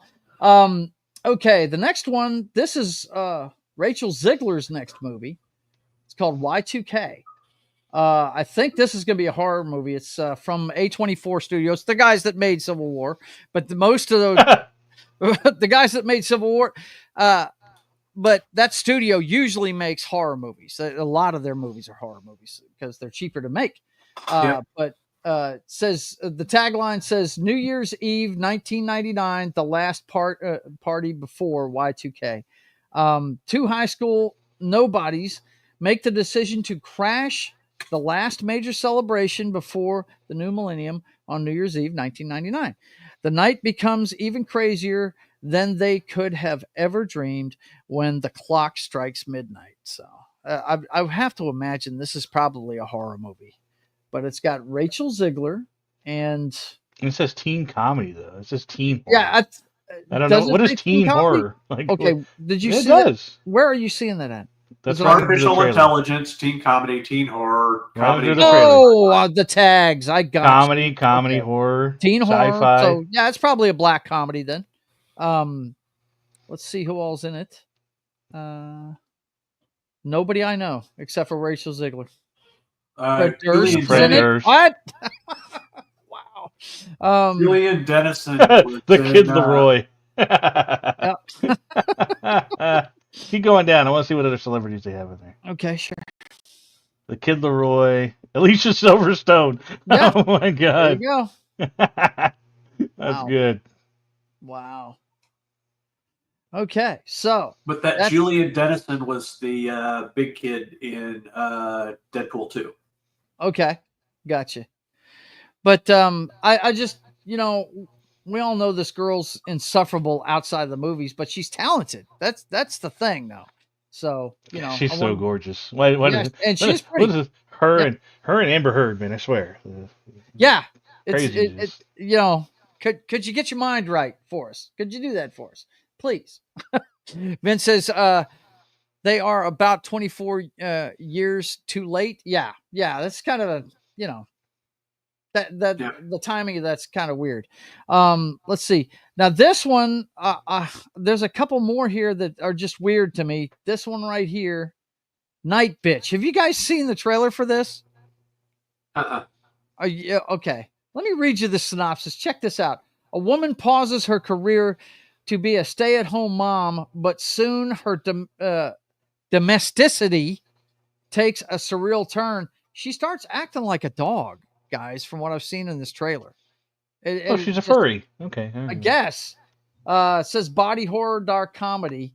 And it's Amy Adams, and she is really frumped down in this movie. I mean, you see the pictures up here. Hang on a second. Yeah, look at this girl. It doesn't even look like her. I mean, hang on. They don't have any more pictures from the damn show? Come on. Are you kidding me? I hate that when this stuff pops up. Well, there's another one from it. And she just looks like she's gained about 20 or 30 pounds in the trailer. You guys go check out the trailer for this, but it looks really bizarre. And I'm a fan of Amy Adams, and she's won an Academy Award, but man, this looks really weird to me. She starts acting like a dog. That's weird. Let's see. Vince says, do young people even know what Y2K was besides the NBA game? Oh, absolutely not. Yeah. I mean, look, dude, a lot of people thought that our computers were going to crash. Some people thought planes were going to come out of the sky, and the stock exchange was going to go blank and erase all debt in the world, and it was a lot of shit.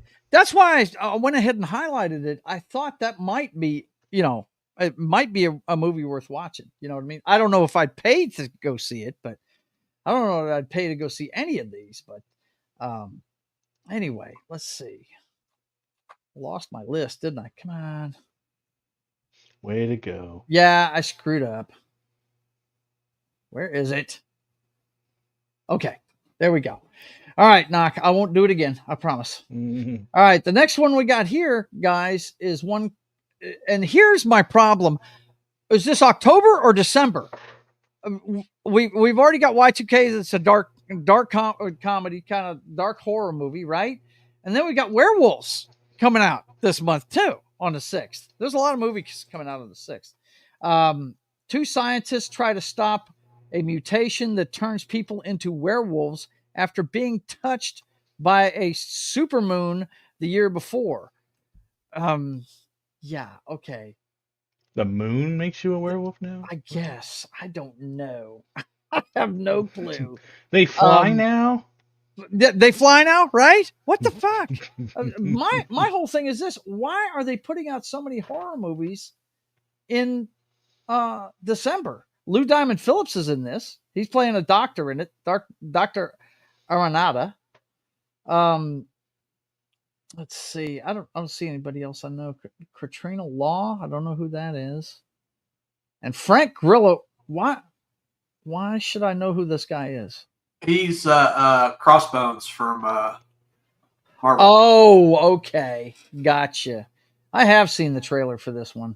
Yeah, this looks like a low budget movie. But hey, it's one of those that should be on Netflix. How do they have two lead wolves? Right? What the hell, man? What the hell? Okay, so that's our first horror movie month. Well, actually, second, really. Third, because Night Bitch is horror too. Are you sure? Yeah, it says horror. Look at comedy. It Comedy say horror. comedy horror. What is up with all the horror movies in December? It's There's another one, Getaway. Huh? Getaway. Another one says horror. Yeah. Yeah, but that's... Oh, great. Really? Yeah. Thanks a lot, guys. Getaway. Let's see what this one's about. A family vacation to a remote getaway takes an unexpected turn when they discover the island they're on is inhabited by a serial killer. Nice. Well, look who it is. Recognize that guy? Yep. Hangs out with Simon Pegg. Hot Fuzz. Nick Frost. One of the Dead. I can't remember his name, but Nick Frost. I love that guy. He's great. And apparently he wrote it. He wrote this too. So that one that I was going to glaze over looks like it might be interesting. It's probably a British movie. Let's see. I'm trying to see if there's anybody else in it that I'd even know. Doubtful. But you know what? It's probably this looks like this got Pet Project written all over it. So. Yeah, it does. This is probably something that he's always wanted to do, right? He's got the movie to do it. He's got the money to do it now, right? Looks like it's mostly British people. But yeah, there you go, The Getaway. I think I did it again, but that's okay. I'm gonna try and remember not to do it. Let's see. Now I saw this guy's been making the circuit on the talk shows. The Real Full Monty is, I think it's a documentary. A group of male celebrities stripped down to raise awareness for prostate, testicular, and colorectal cancer testing and research in this daring 2-hour special. This guy, James Vanderbeek, he's been making the talk show circuit talking about this one. This fella right here. Yeah. And they're all playing themselves. Anthony Anderson's in it and everything. And this one was done for charity. Bruno is from Dancing with the Stars. He's the judge that's really flamboyant, you know. But anyway, yeah. If you want to raise your awareness of those kind of things, you can check out The Real Full Monty. It's coming up. I think I'll skip what that. day did I say? The 9th. Yeah. What'd you say, John? I think I'll skip that. Yeah. Look, this is it's a documentary, and it's probably one of these Netflix things. I didn't see who produced it, but we don't really need to go back into this. Yeah. There's so what I'm saying is it's probably just getting a limited release, right? Anyway. Cool. Of course, the one that I'm looking forward to seeing this month is coming out on the 12th, a couple weeks from now. And that's Kraven the Hunter. Yep. I'm looking forward to this one. I am cautiously optimistic because the one thing I've noticed is they're putting out a lot of trailers for this thing, and that's usually bad. It usually means they got a bad movie on their hands. But this one I'm looking forward to just because of the cast. I love this guy. And you guys know I'm a big Spider-Man fan. And yeah, I'm cautiously optimistic. I've been looking forward to this one for a while. And it's been backed up a couple of times. It was supposed to come out in February this year. And they backed it up to summer. And then they backed it up to now. So been waiting on this one for a while. And Knox not going to like the runtime. It's 2 hours and 7 minutes. You know. You should watch nothing but John Carpenter movies. Knock, by the way, they're all 90 minutes, dude. I don't mind him in general, but does it have to be every movie? Right. Let's see. let's see, what's Vince saying? When you want Amy Schumer, but not too much. Oh, talking about that girl from Bridgerton. Yeah. Oh yeah, he's talking in there. The Green Goblin did nothing wrong. Okay, man. Whatever. But this guy right here, man. First of all, one reason why I'm looking forward to this movie is if you're a Spider-Man fan, you already know this, but if you don't know it, the darkest Spider-Man story ever told is one called Kraven's Last Hunt. It was a 6-issue miniseries in the books that went through all the Spider-Man titles, and it was amazing. From the art right down to the storyline. And pun not intended. Yeah, pun not intended. Absolutely. But man, let me tell you, one of the darkest Spider-Man story ever written. It really says messages about mental health and suicide and things like that. It is a trip, man. I highly recommend that story. But we've got what's our guy's name? Aaron Taylor Johnson playing the lead role. Kraven's complex relationship with his ruthless father, Nikolai Krivanov, starts him down a path of vengeance with brutal consequences, motivating him to become not only the greatest hunter in the world, but also one of the most feared. You guys, I'm sure you've seen the trailers for this. It's going to be a bloody movie. It's definitely got the R rating. The cast is pretty good. It's got Russell Crowe playing the dad. Of course, Aaron Taylor Johnson, the rumor mill's got him playing the next James Bond. I don't know if I would want that tag these days after the state that Daniel Craig left it in, but I do like this kid. I've liked him ever since I saw him in Kick-Ass, the first movie I saw him in. And I don't know if you guys are fans of Tenet, but he's pretty good in Tenet too. He says my favorite line in that movie, cowboy shit. It's just cowboy shit. But been looking forward to this one for a little bit. Are you guys looking forward to this one? Oh yeah, definitely. Yeah. I mean, the Madam Web movie I wanted to see just because I like to watch Charmed for the same reason. It had a bunch of hot chicks, but I didn't expect much out of it. This right here, if they do it right, could be a really, really cool movie. And I do like the fact that which guy is playing the Rhino? It's this dude right here, right? Yeah. Alessandro Nivola. I like the fact that he's going to be an organic Rhino, not in a suit of armor. You know what I mean? Yeah. I think that's going to be cool, man. I'm looking here to see if there's any other characters we're going to be introduced to, but it's been well known for a while that Sony has been trying to, bring all the Sinister Six characters together, and this is one of them. He's one of the last ones they need to put together. So I'm really looking forward to it. Knock, are you looking forward to seeing this one? Sure. I know nothing about this guy. Cool. Yeah. I know you don't read comic books, but trust me when I say he's tough, no doubt. But you do like the actor, I take it. You've seen Kick-Ass, I'm sure. Yeah, this looks a lot different from him. Yeah, it is. It is. But you know what? The pictures that you see in the trailer of this, though, he looks like he's ripped right out of the comic book. I have to give him thumbs up for what he looks like with the fur on and everything. He looks tough as nails with that vest on. Really does. Looks like they ripped him right out of the comic book. I'm looking forward to it.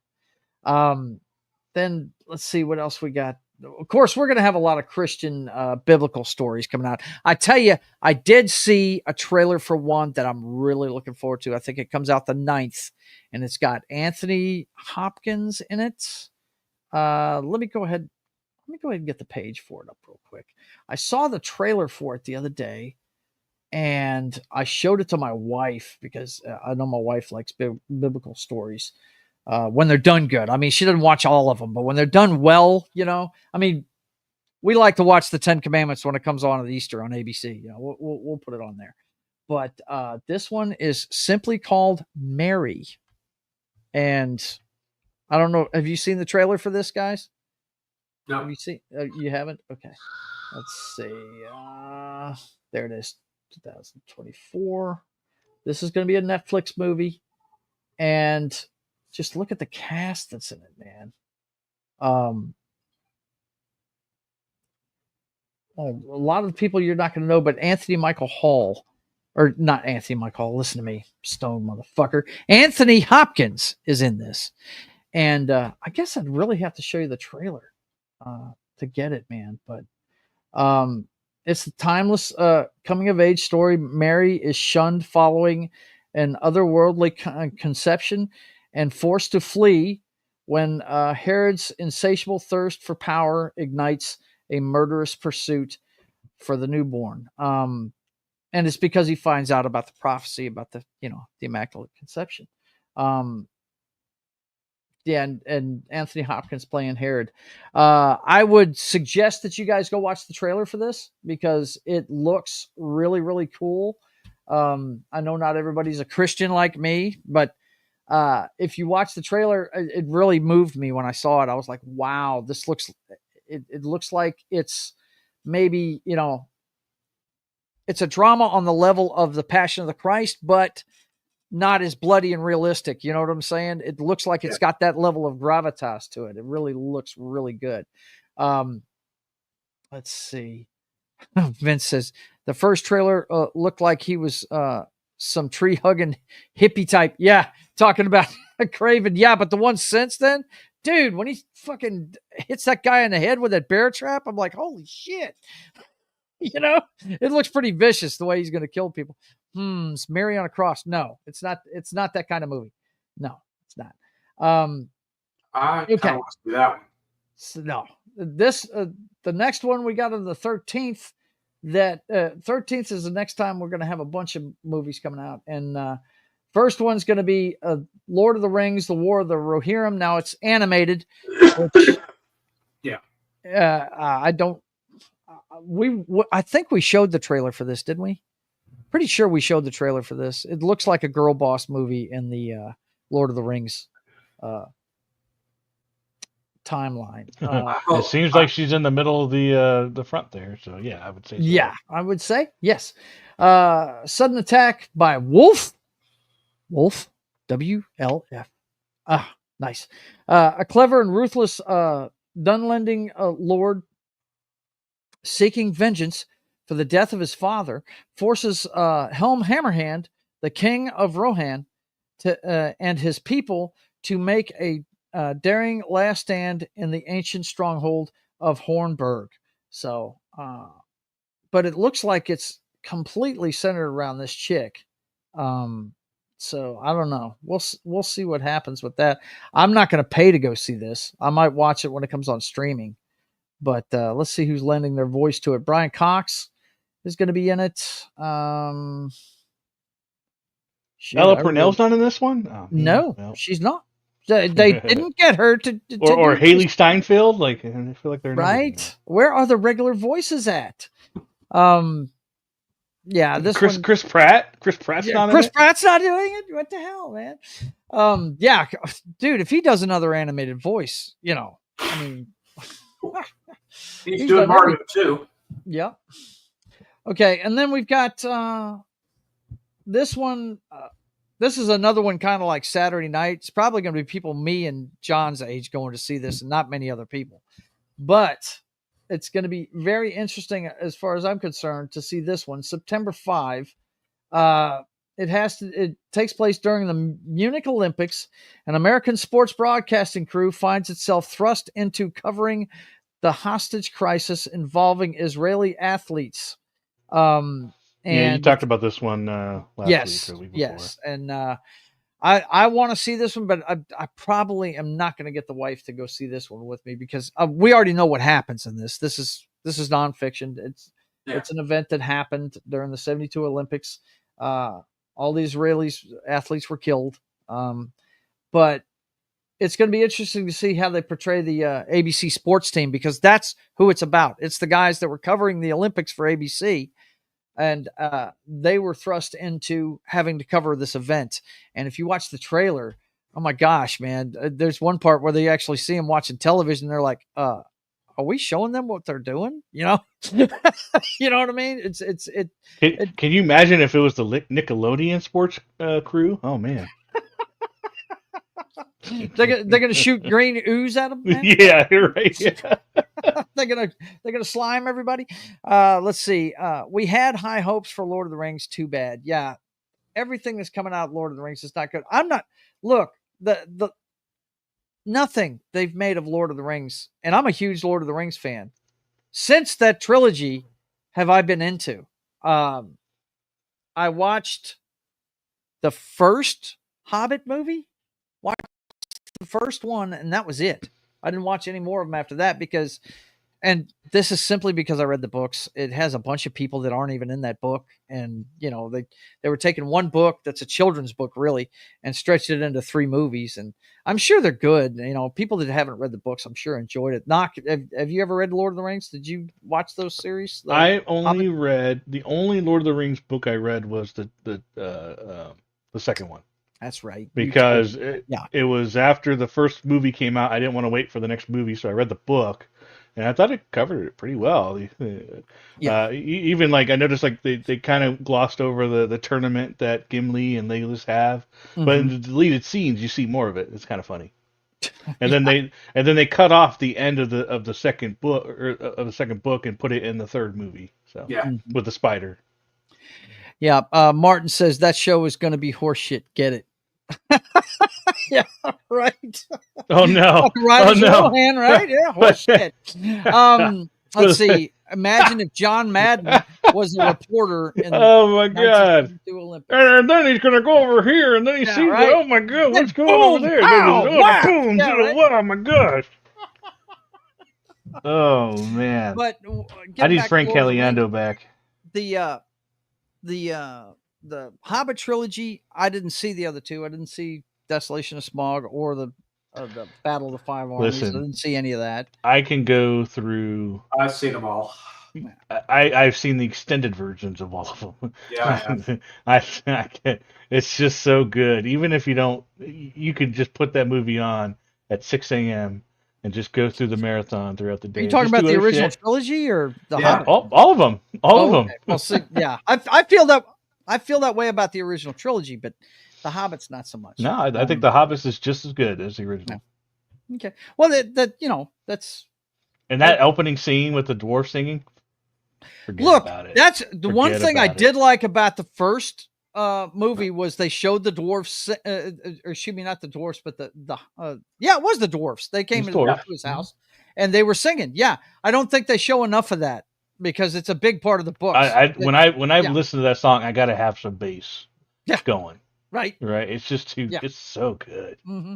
But I haven't watched 1 second of the second season of Rings of Power. I never finished the first season. Yeah, it's horrible. It's so bad. My curiosity to see if the one guy was Gandalf or not. It wasn't enough to keep me going. Yeah, I mean, what the hell?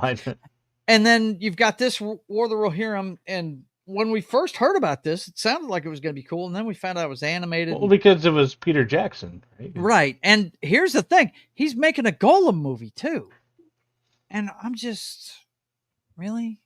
Why is it got to be all the worst characters? Movie about Golem? Yeah, but Andy Serkis is coming back for Gollum, so yeah, but that's great. Yeah, are we going to chronicle how he beats fish against a rock? What?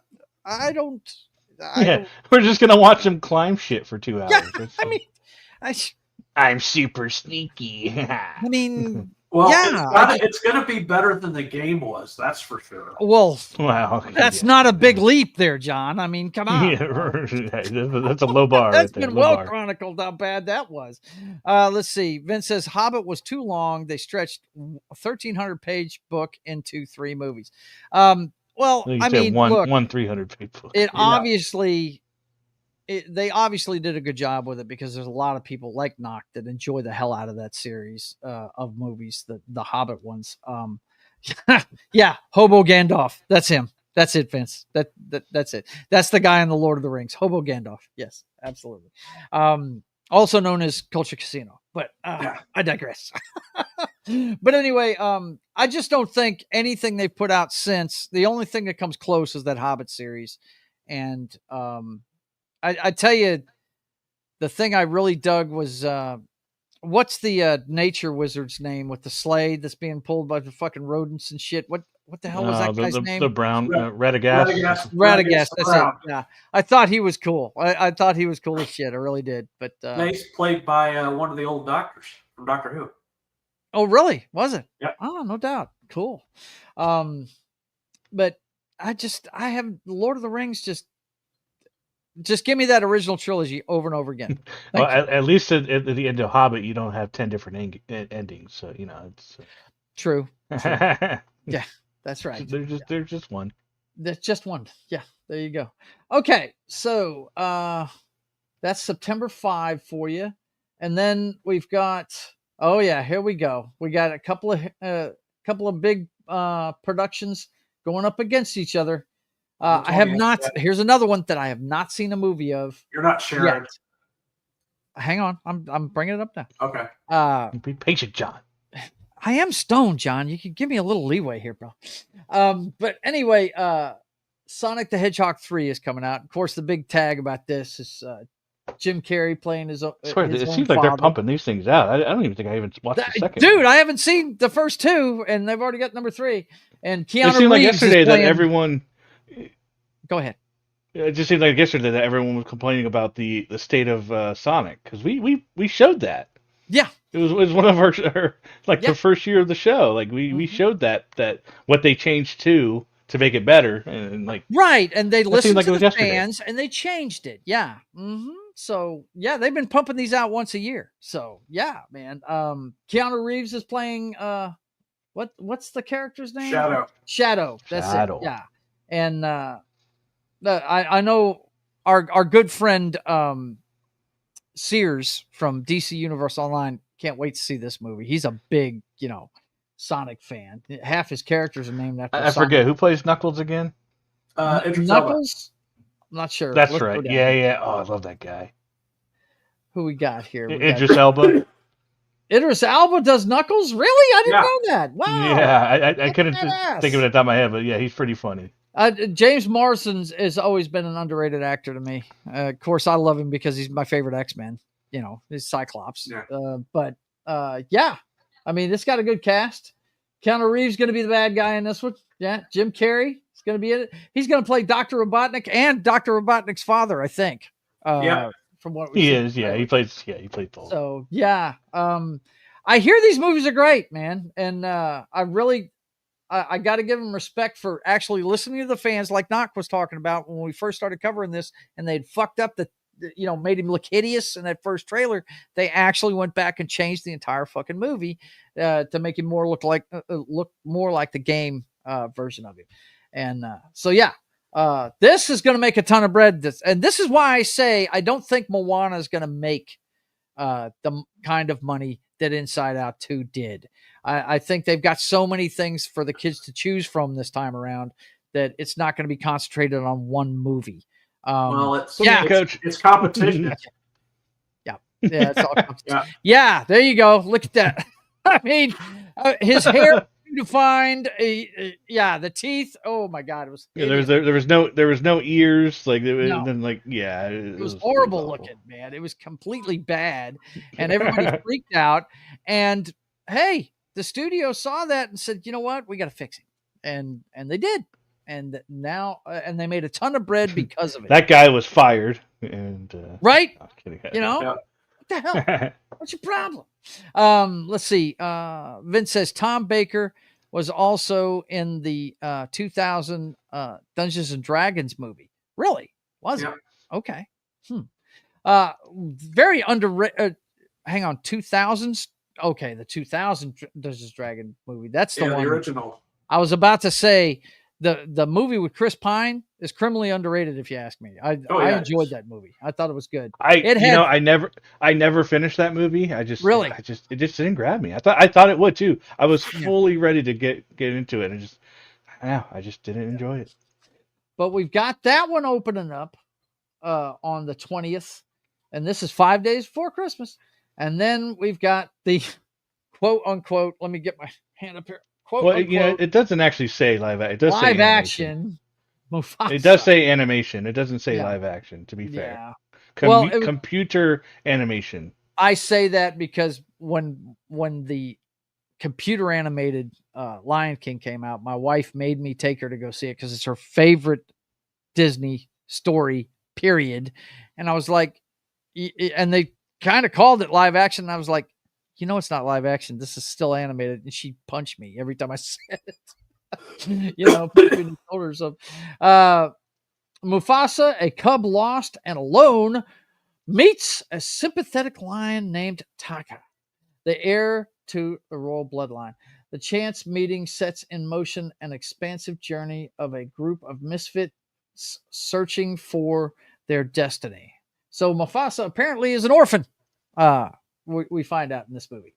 But yeah, this is why I say I don't think Moana 2 is going to make even the Deadpool number, because they've got so many things in for kids coming out around this time. I think it's going to be spread out. It's not going to be concentrated all in one movie. Do we have to have every single origin story? I mean, I get it. They're copying from, Star Wars, we got to learn about Darth Vader and his fall. So then you got, and then now you still have Transformers, right? Isn't that Transformers 1 or whatever? Isn't that back when they're friends? That is, him and Megatron or whatever. And then now you have this one where Scar and him are, friends. I don't know. I'm kind of over that.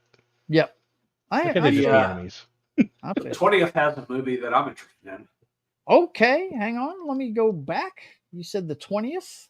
Yep. Okay. What, Count of Monte Cristo or Homestead? Oh, no. Homestead. Okay. Let's check that one out real quick. Homestead. And by the way, if we run over tonight, it's fine, because Brian is still over in Scotland, so he's not going to be having a show tonight. But Homestead, I saw there's an actor in there that I really dig, and he's right there on the poster. It's done by Angel Studios.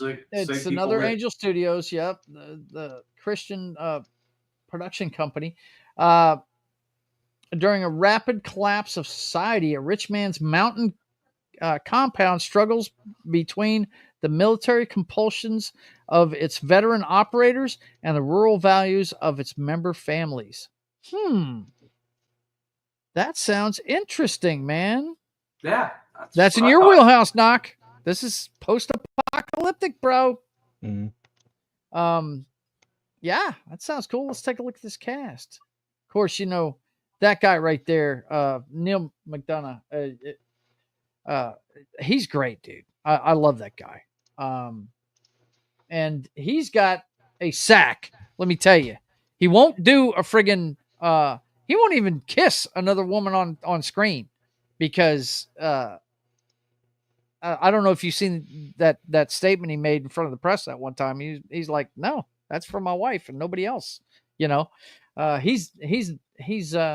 a different outlook on life than most people, and that's why he ends up making a lot of these Christian movies and stuff, because really they don't want him in Hollywood unless your name's Taylor Sheridan. He's in everything Taylor Sheridan makes.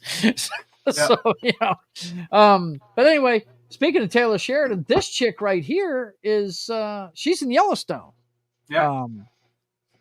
So let's see who. By the way, Neil McDonough is one of the reasons I want to start watching Tulsa King. Yeah, he's in that one. That's what I'm saying. The Taylor Sheridan shows. He's also in Justified, Joe. He's the bad guy in Justified.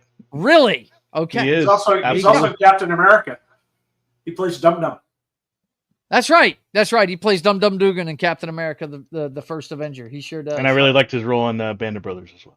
Yep. He's dude. The guy's good in anything he does. Oh yeah, the guy's I'm a big fan of his. Yeah, big fan too.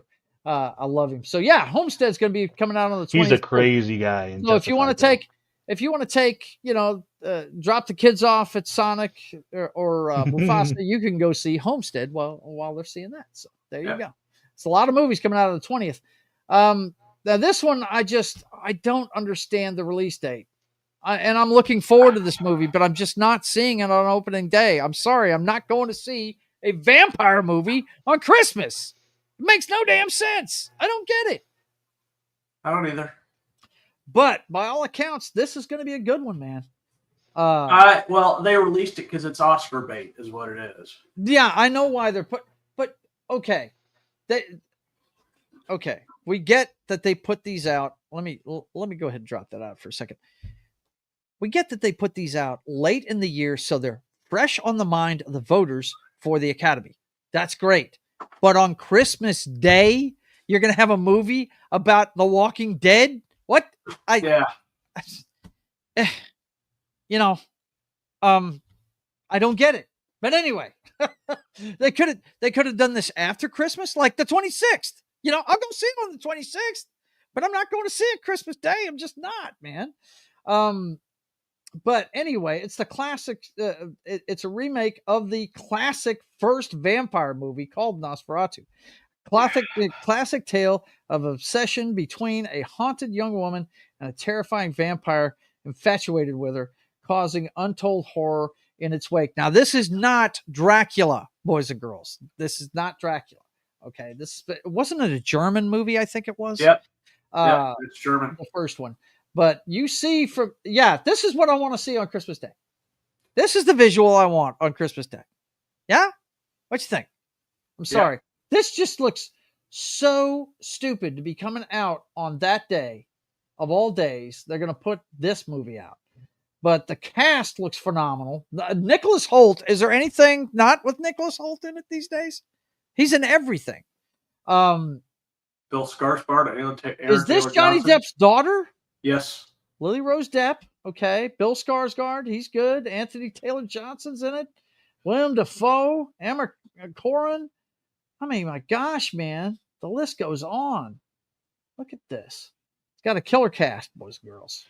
And yeah, but part of me's like, you can't remake that movie. It's perfection. Yeah. Yeah, for sure. I understand where you're coming from. But this is a talkie, you know. So, I don't know. I got a feeling I'm going to enjoy this, but it's, you know what? It's going to have to be really good to jump over Bram Stoker's Dracula for me, because I enjoyed that movie. As far as a classic horror movie version of a vampire, that one with Gary Oldman, I love. I really do. That opening scene where he curses God, you know, over his wife's death while he was off fighting is just, it is so awesome. Of course, it's Gary Oldman. That guy. Yeah. There's actors, and then there's, you know, Gary Oldman, and what's the other guy's name? Daniel Day-Lewis. Daniel Day-Lewis. That's it. You got those two, and they're in a class unto themselves, and then you've got everybody else. But it's good. It's gonna be. I'm looking forward to this. I really am. Knock isn't 2 hours and 13 minutes. And I don't know. Are you into the vampire genre at all, Knock? Are you into that? Underworld and Being Human with Sam Witwer. That's okay. I got you. I did kind of like the originals as well, but I never finished the series. Never finished the series. Yeah. I think my wife started it and didn't finish it either. But I'm a big Underworld fan. You know, I like a lot of vampire stuff. I really do.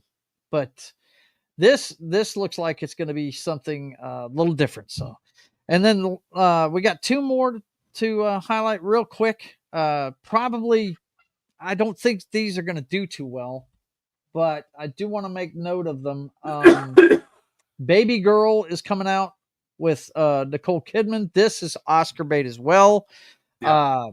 A high-powered CEO puts her career and family on the line when she begins a torrid affair with her much younger intern. It seems like every year they have one of these movies where they've got some older person, whether it be a man or woman, having a relationship with a much younger person. You know what I mean? It's shades of gray to anyone. You know? Yeah, right. It's just, it's every time you turn around, they're having one of these. And, but I like Nicole Kidman. That's why I highlighted this one. But I just don't like the subject matter. But you know, hey, they're putting it out right around, you know, Academy Award time. And that's why we're seeing it this time of year. The other one that's coming out is a complete unknown. And this is the biopic of I just saw the Bob Dylan. This is the Bob Dylan. Just saw the whatever for it the other day. The trailer. Yeah. Yeah. And it looks good. It looks really good. I just don't know how much money it's going to make because of the competition it's up against first, the big franchises and stuff. But he's definitely going to get nominated for this flick, just for the singing alone, because that's actually, he's really channeling a really good Bob Dylan, because he actually is doing the singing and it sounds like Bob Dylan. So yeah, this takes him in 65. I'm pretty sure this takes him all the way up to the point where he goes electric, and that really pissed off a lot of people when he did it. But it's making him look like, from the trailer I'm seeing, it's making him look like a little bit of a rebel and that kind of thing. So, which Bob Dylan always was. But yeah, that's what I think. I was watching one of the lists of the most significant moments in music history, and the moment when he went electric, because he was a folk singer and he played a acoustic guitar most of his career. And when he went electric, that's one of the top 10 biggest moments in music history. I mean, top 10 anime portrayals. Huh? Exactly. That's it, bro. That's it. Exactly. But anyway, those are the ones that are coming out Christmas Day. We haven't picked our Christmas movie to go see yet. Me and Rhonda, but I mean, looking from this list, we're probably going to end up going to see this because she loves The Lion King. That's probably what we're going to go see. Well, you haven't finished the list. Well, I haven't. Okay. What else did you want to look at? I don't know. I'm looking at the whole month. And the 30th, Apophis 2029. Oh yeah, let's check that one out, shall we? It's a low-budget sci-fi movie. It is. Well, that's what I'm trying to tell you, Knock. We peak on the 25th, man. Yeah. I'm telling you. Let's see. What is this? On April 13th, 2029, asteroid Apophis grazes Earth. It doesn't hit him. It grazes it. Passing below satellites and briefly disappearing from view before reemerging. We're going to get which is actually, that's going to be a real event that happens on that day. Is that really going to happen on that day? Yeah, and it's gonna come between Earth and its satellites. It's gonna get that low. Wow. Well, there you go. You can check that out. It looks like it's a fictional story though, and I do not know any of the people that are in it. You guys recognize any of these people? Nope. I don't. But yeah, really not that the 25th is the last of the big movies. That's about that out. Aliens Wars. Aliens Wars. Judgment Day. Let's look, shall we? He just wants the stoner to look at some stupid shit. That's what he's doing. Alien Wars. Judgment Day. Is this Terminator and Alien combined? Could it be? Because James Cameron did both series, right? Yeah. After an alien catastrophe. An alien catastrophe? Would we even know about an alien catastrophe? A few remaining human souls try to hold on to their sanity and their reality as humanity slowly slips into darkness. They are among us, according to the poster. That sounds amazing. There's 6 people in the cast. Oh my God, Nick, dude! Hey, look, this is star power. Nick Dent is in that other movie that we just talked about. He's already growing on me. I mean, he's already in 2 movies. He's the president. Nick Dent plays the president in the other movie. Hang on, and this one right here? Yeah. Look, he's right there. Wow. Nick Dent. Look at that. I already know this guy's name. Like, this is amazing. Check it out, Nick Dent. Hang on. Wait. Directed by Jeffrey Snyder. Is that the same guy? Let's see if we got anything else in common. No, you went back. You went to the wrong one. We went back. Hang on. Let's see. Jeffrey Snow. This is great. Look at this. We would have all missed of these this. low-budget You would have fucking skipped sci-fi out. This movies. is gold. This is gold. Let's see what else is in his. Any of those other ones to his too? I don't. It's kind of curious. Yeah, man. Let's see. Boise, Idaho. Boise, Idaho. He's from State. Boise. Look at you. Oh You're my! sold on this. Look at this, man. This is. I'm sold. I'm sold. He's my new favorite guy. Right. Director. What else has he done? What else? Let's we got take here? a look at the filmography. Dying for a living. Oh, Killer Crystal. Cowgirls. Isn't that coming out here too? Time. Yeah. That Oh comes my at the same time. god, this is Crystal- so fantastic. And Crystal. comes out at the same time too. You know what though? That's kind of funny that we're talking about this, man. Because I think it's hilarious. We need to do a show about our favorite C movies. I guess we'd have to call it the B movies. Z movies. Oh, that'd be tough. Z. I'm not a fan of indie stuff. I'm really not. Indie games, indie movies, Really? those shits that they show at those dumb festival movies. Yeah, I got you. They're all I got awful. They're just awful.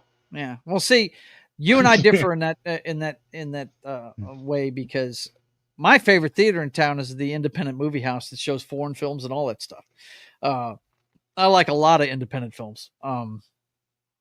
So and some of the independent films actually, like for instance, if you've ever seen Desperado or Once Upon a Time in Mexico, well, they're actually sequels to an independent film called The Mariachi. Yeah. So, and it has totally different people in it playing the mariachi. It's not Antonio Banderas, it's somebody else, so there are gems out there made from independent films, man. A lot of these guys start in the independent film world, and so I like watching a lot of that stuff. But let's check in with the chat here. Vince says, come on, man. We just had to know how Han Solo got those dice. Oh, talking about the fucking Solo movie. Yeah. Count Orloff played by Max Schreck, who was a character in the 1989 Batman movie played by Christopher Walken. Oh, Yeah. okay. Very cool. Just named after. Killer Clown Girls. He's smiling over that one, Mhm. man. He's smiling over that one, Knock. Yeah. Good call, bro. Good call. By the way, I'm just seeing this. Wednesday season 2 is finished production. Yep. Yeah. I didn't. Oh, it's finished production. Okay. Finished production, yeah. Shit. Seems like they just started it not too long ago. Wow. Set to And premiere Jon in Favreau 2025. said So. they finished filming the Mandalorian and Grogu movie too. Really? That Yeah. one's in the can already? Well, Yeah.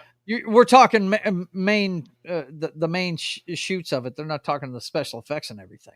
Right. Yeah. Yeah. They've finished principal photography.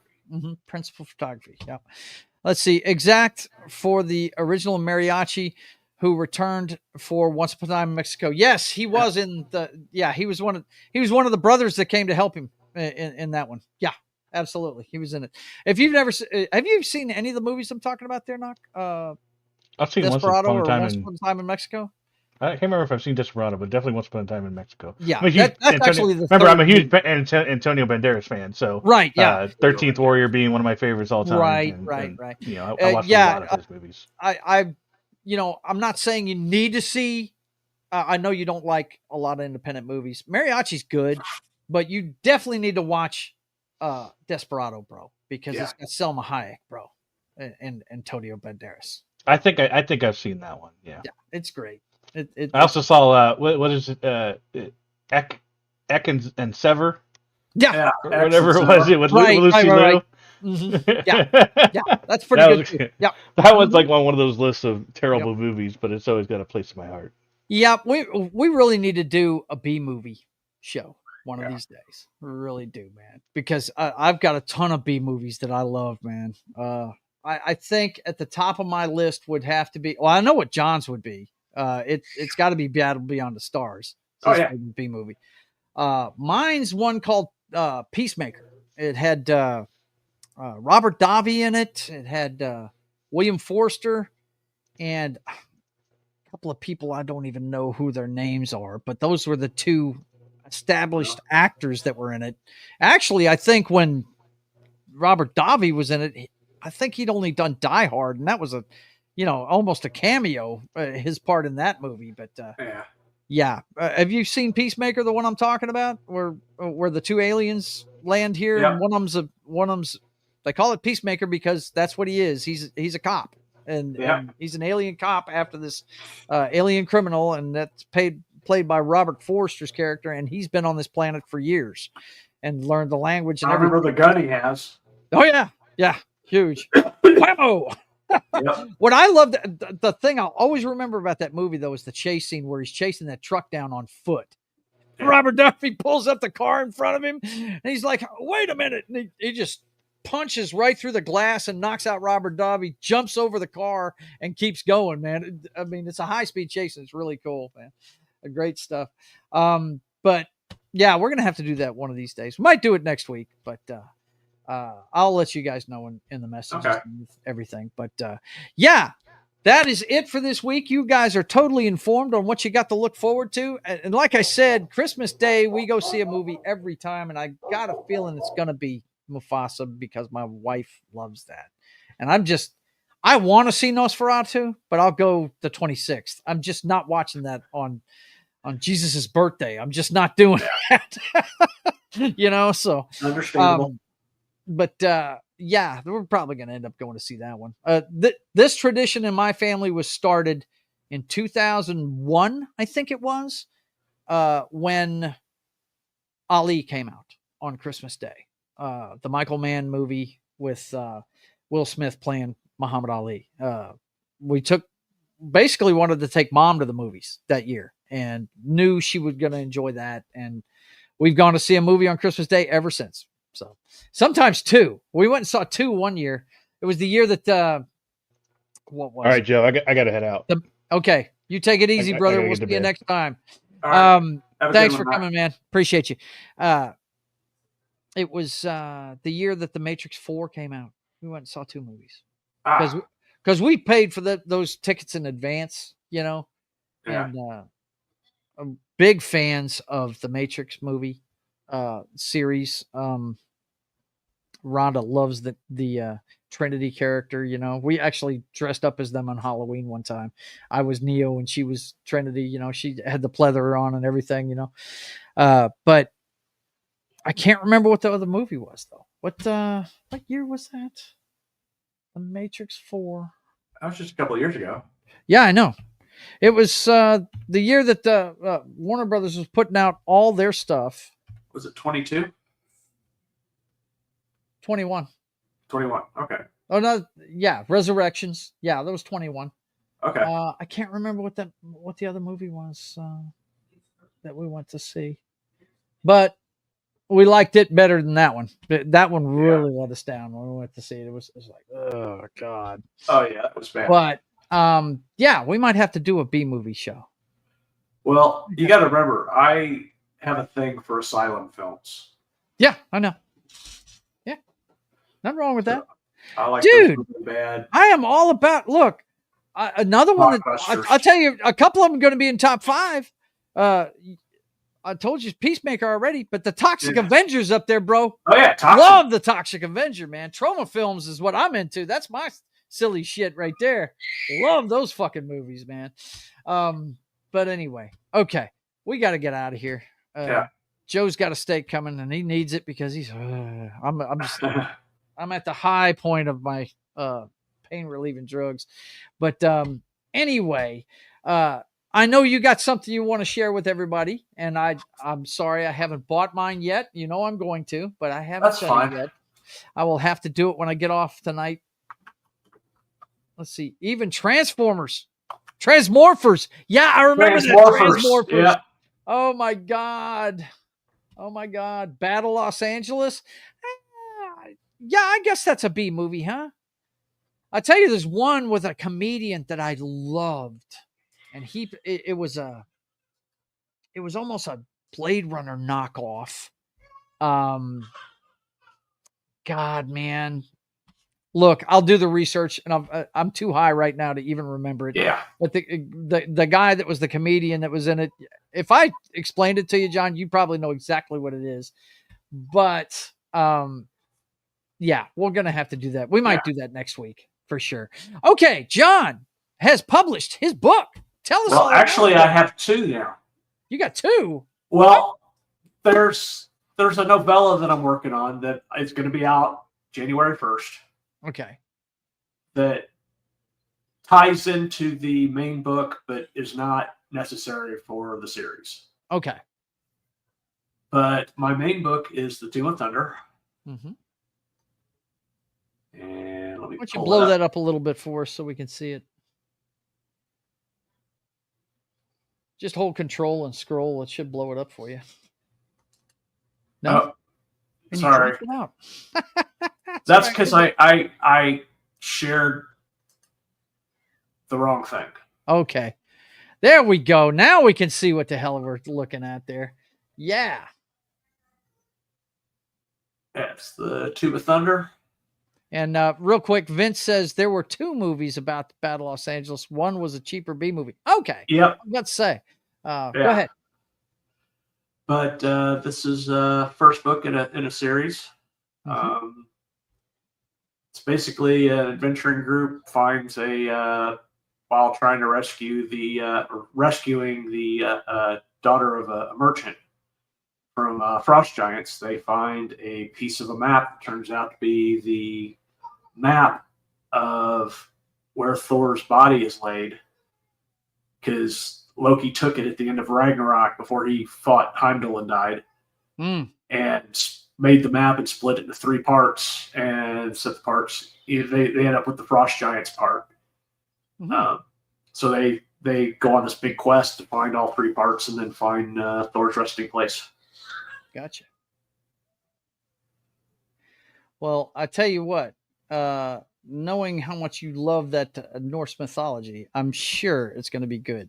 I'm going to get my hardback copy tonight after I get off, but it's on Amazon. Is that where they pick it up at? And on Amazon. If you guys check if you check the chat, Vince has already thrown the link up for the book. So all you have to do is hit that link and go straight there, and you can buy your copy of The Tomb of Thunder. Get it on Kindle, paperback, or hardback. There you go. So whatever format you want. Yeah. You can listen to it or read it, whatever you want to do. There you go. Okay, so thanks a lot, man. I'm definitely going to buy mine tonight, but I'm going to get a hardback. Awesome.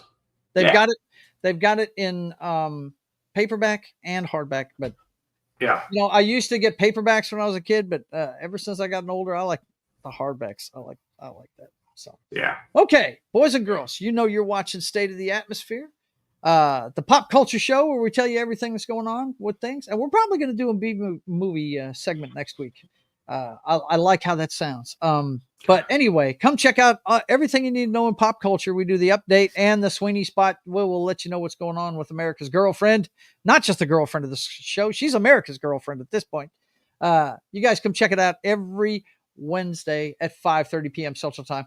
And the reason why we were able to go over tonight is because there's no Brian tonight. It's Only Talk and Roll. We'll be back next week at 7:30 p.m. Central Time, right after this show goes off. So plan on going over to That 70s Rock Fans channel next Wednesday at 7:30 Central Time. I'm pretty sure he's planning on doing the Who album, Who's Next.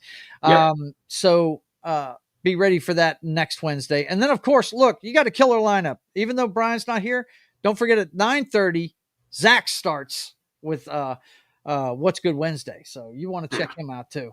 We got a great lineup for you on Wednesday night. Come Friday, it's Sketching the Privateer, the story of America's Pirate Patriot, me working on my passion project, the comic book about the pirate from the American Revolution that gets brought to our time because we need him.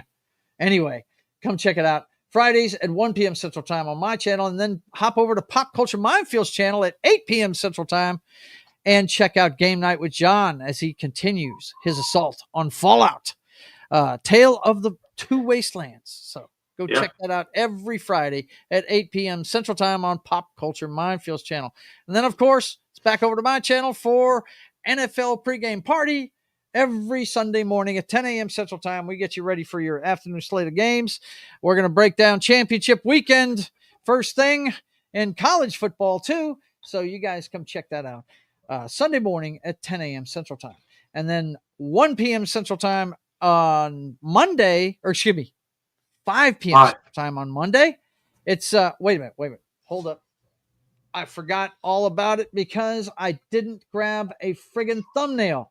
Don't forget about Pop Culture Minefields channel. 10 a.m. on Monday mornings, we do Military Monday. I don't know what they're doing this week. I wasn't able to check it out before the show, but we do a military movie every Monday morning at 10 a.m. Central Time on Pop Culture Minefields channel. Gary had us watch The Blackout. It was actually a Russian movie that was dubbed, thank God, or I would have never been able to do my homework for that one. But, I have to say that was a really, really, I like the ideas in that movie, but they weren't well executed. I don't know if you've seen that movie or not. I haven't. It's it's on Netflix. It's a Russian film. They've got a good dubbed copy of it there. You'll enjoy it, but you'll be able to tell right away that it's dubbed. But it's good. The special effects are good in it and everything. It's a B movie and it's a good one. It's a good one. If you guys missed that show last week, go check that out. But we'll have a new one for you on Monday at 10 a.m. Central Time on Pop Culture Minefields channel. Then at 5 p.m. that afternoon on Monday, it's time for the brothers to hack the Matrix. Everything you need to know about the clown show that is 2024 through today's headlines. The brothers hack the Matrix every Monday. And we've got a couple of new segments on that show. We've got the Trump cards, which is where we tell you about Trump's appointments.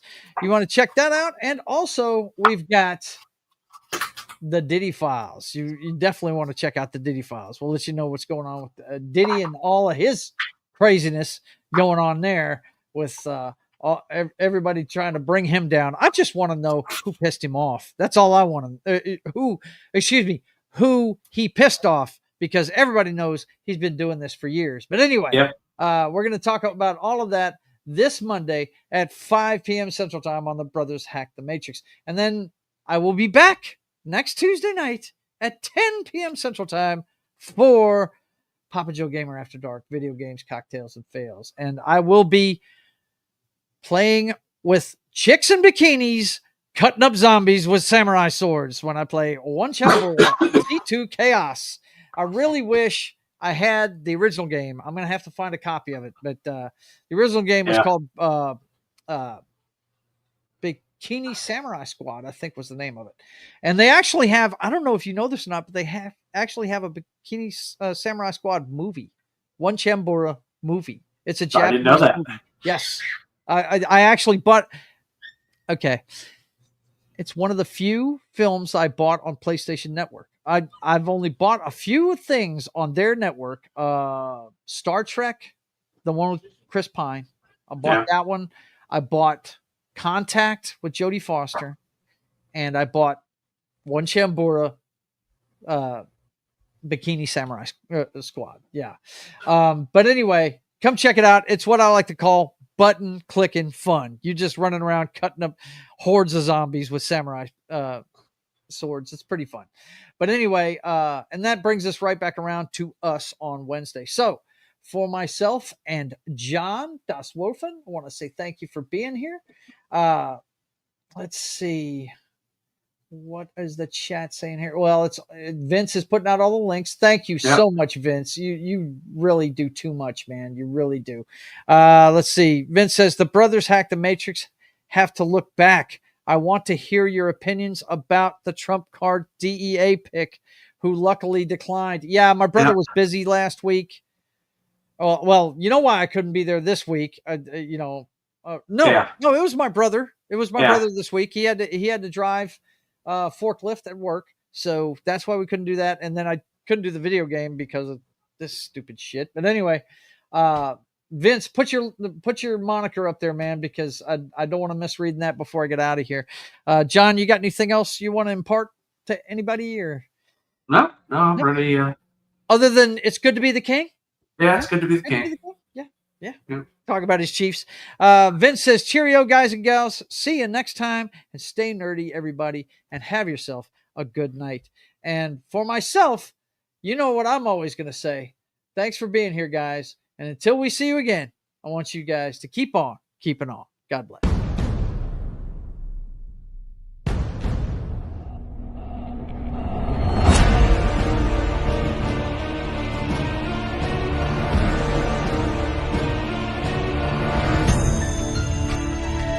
And of course, Martin Acosta Santana says, "Gotta go! My planet needs me."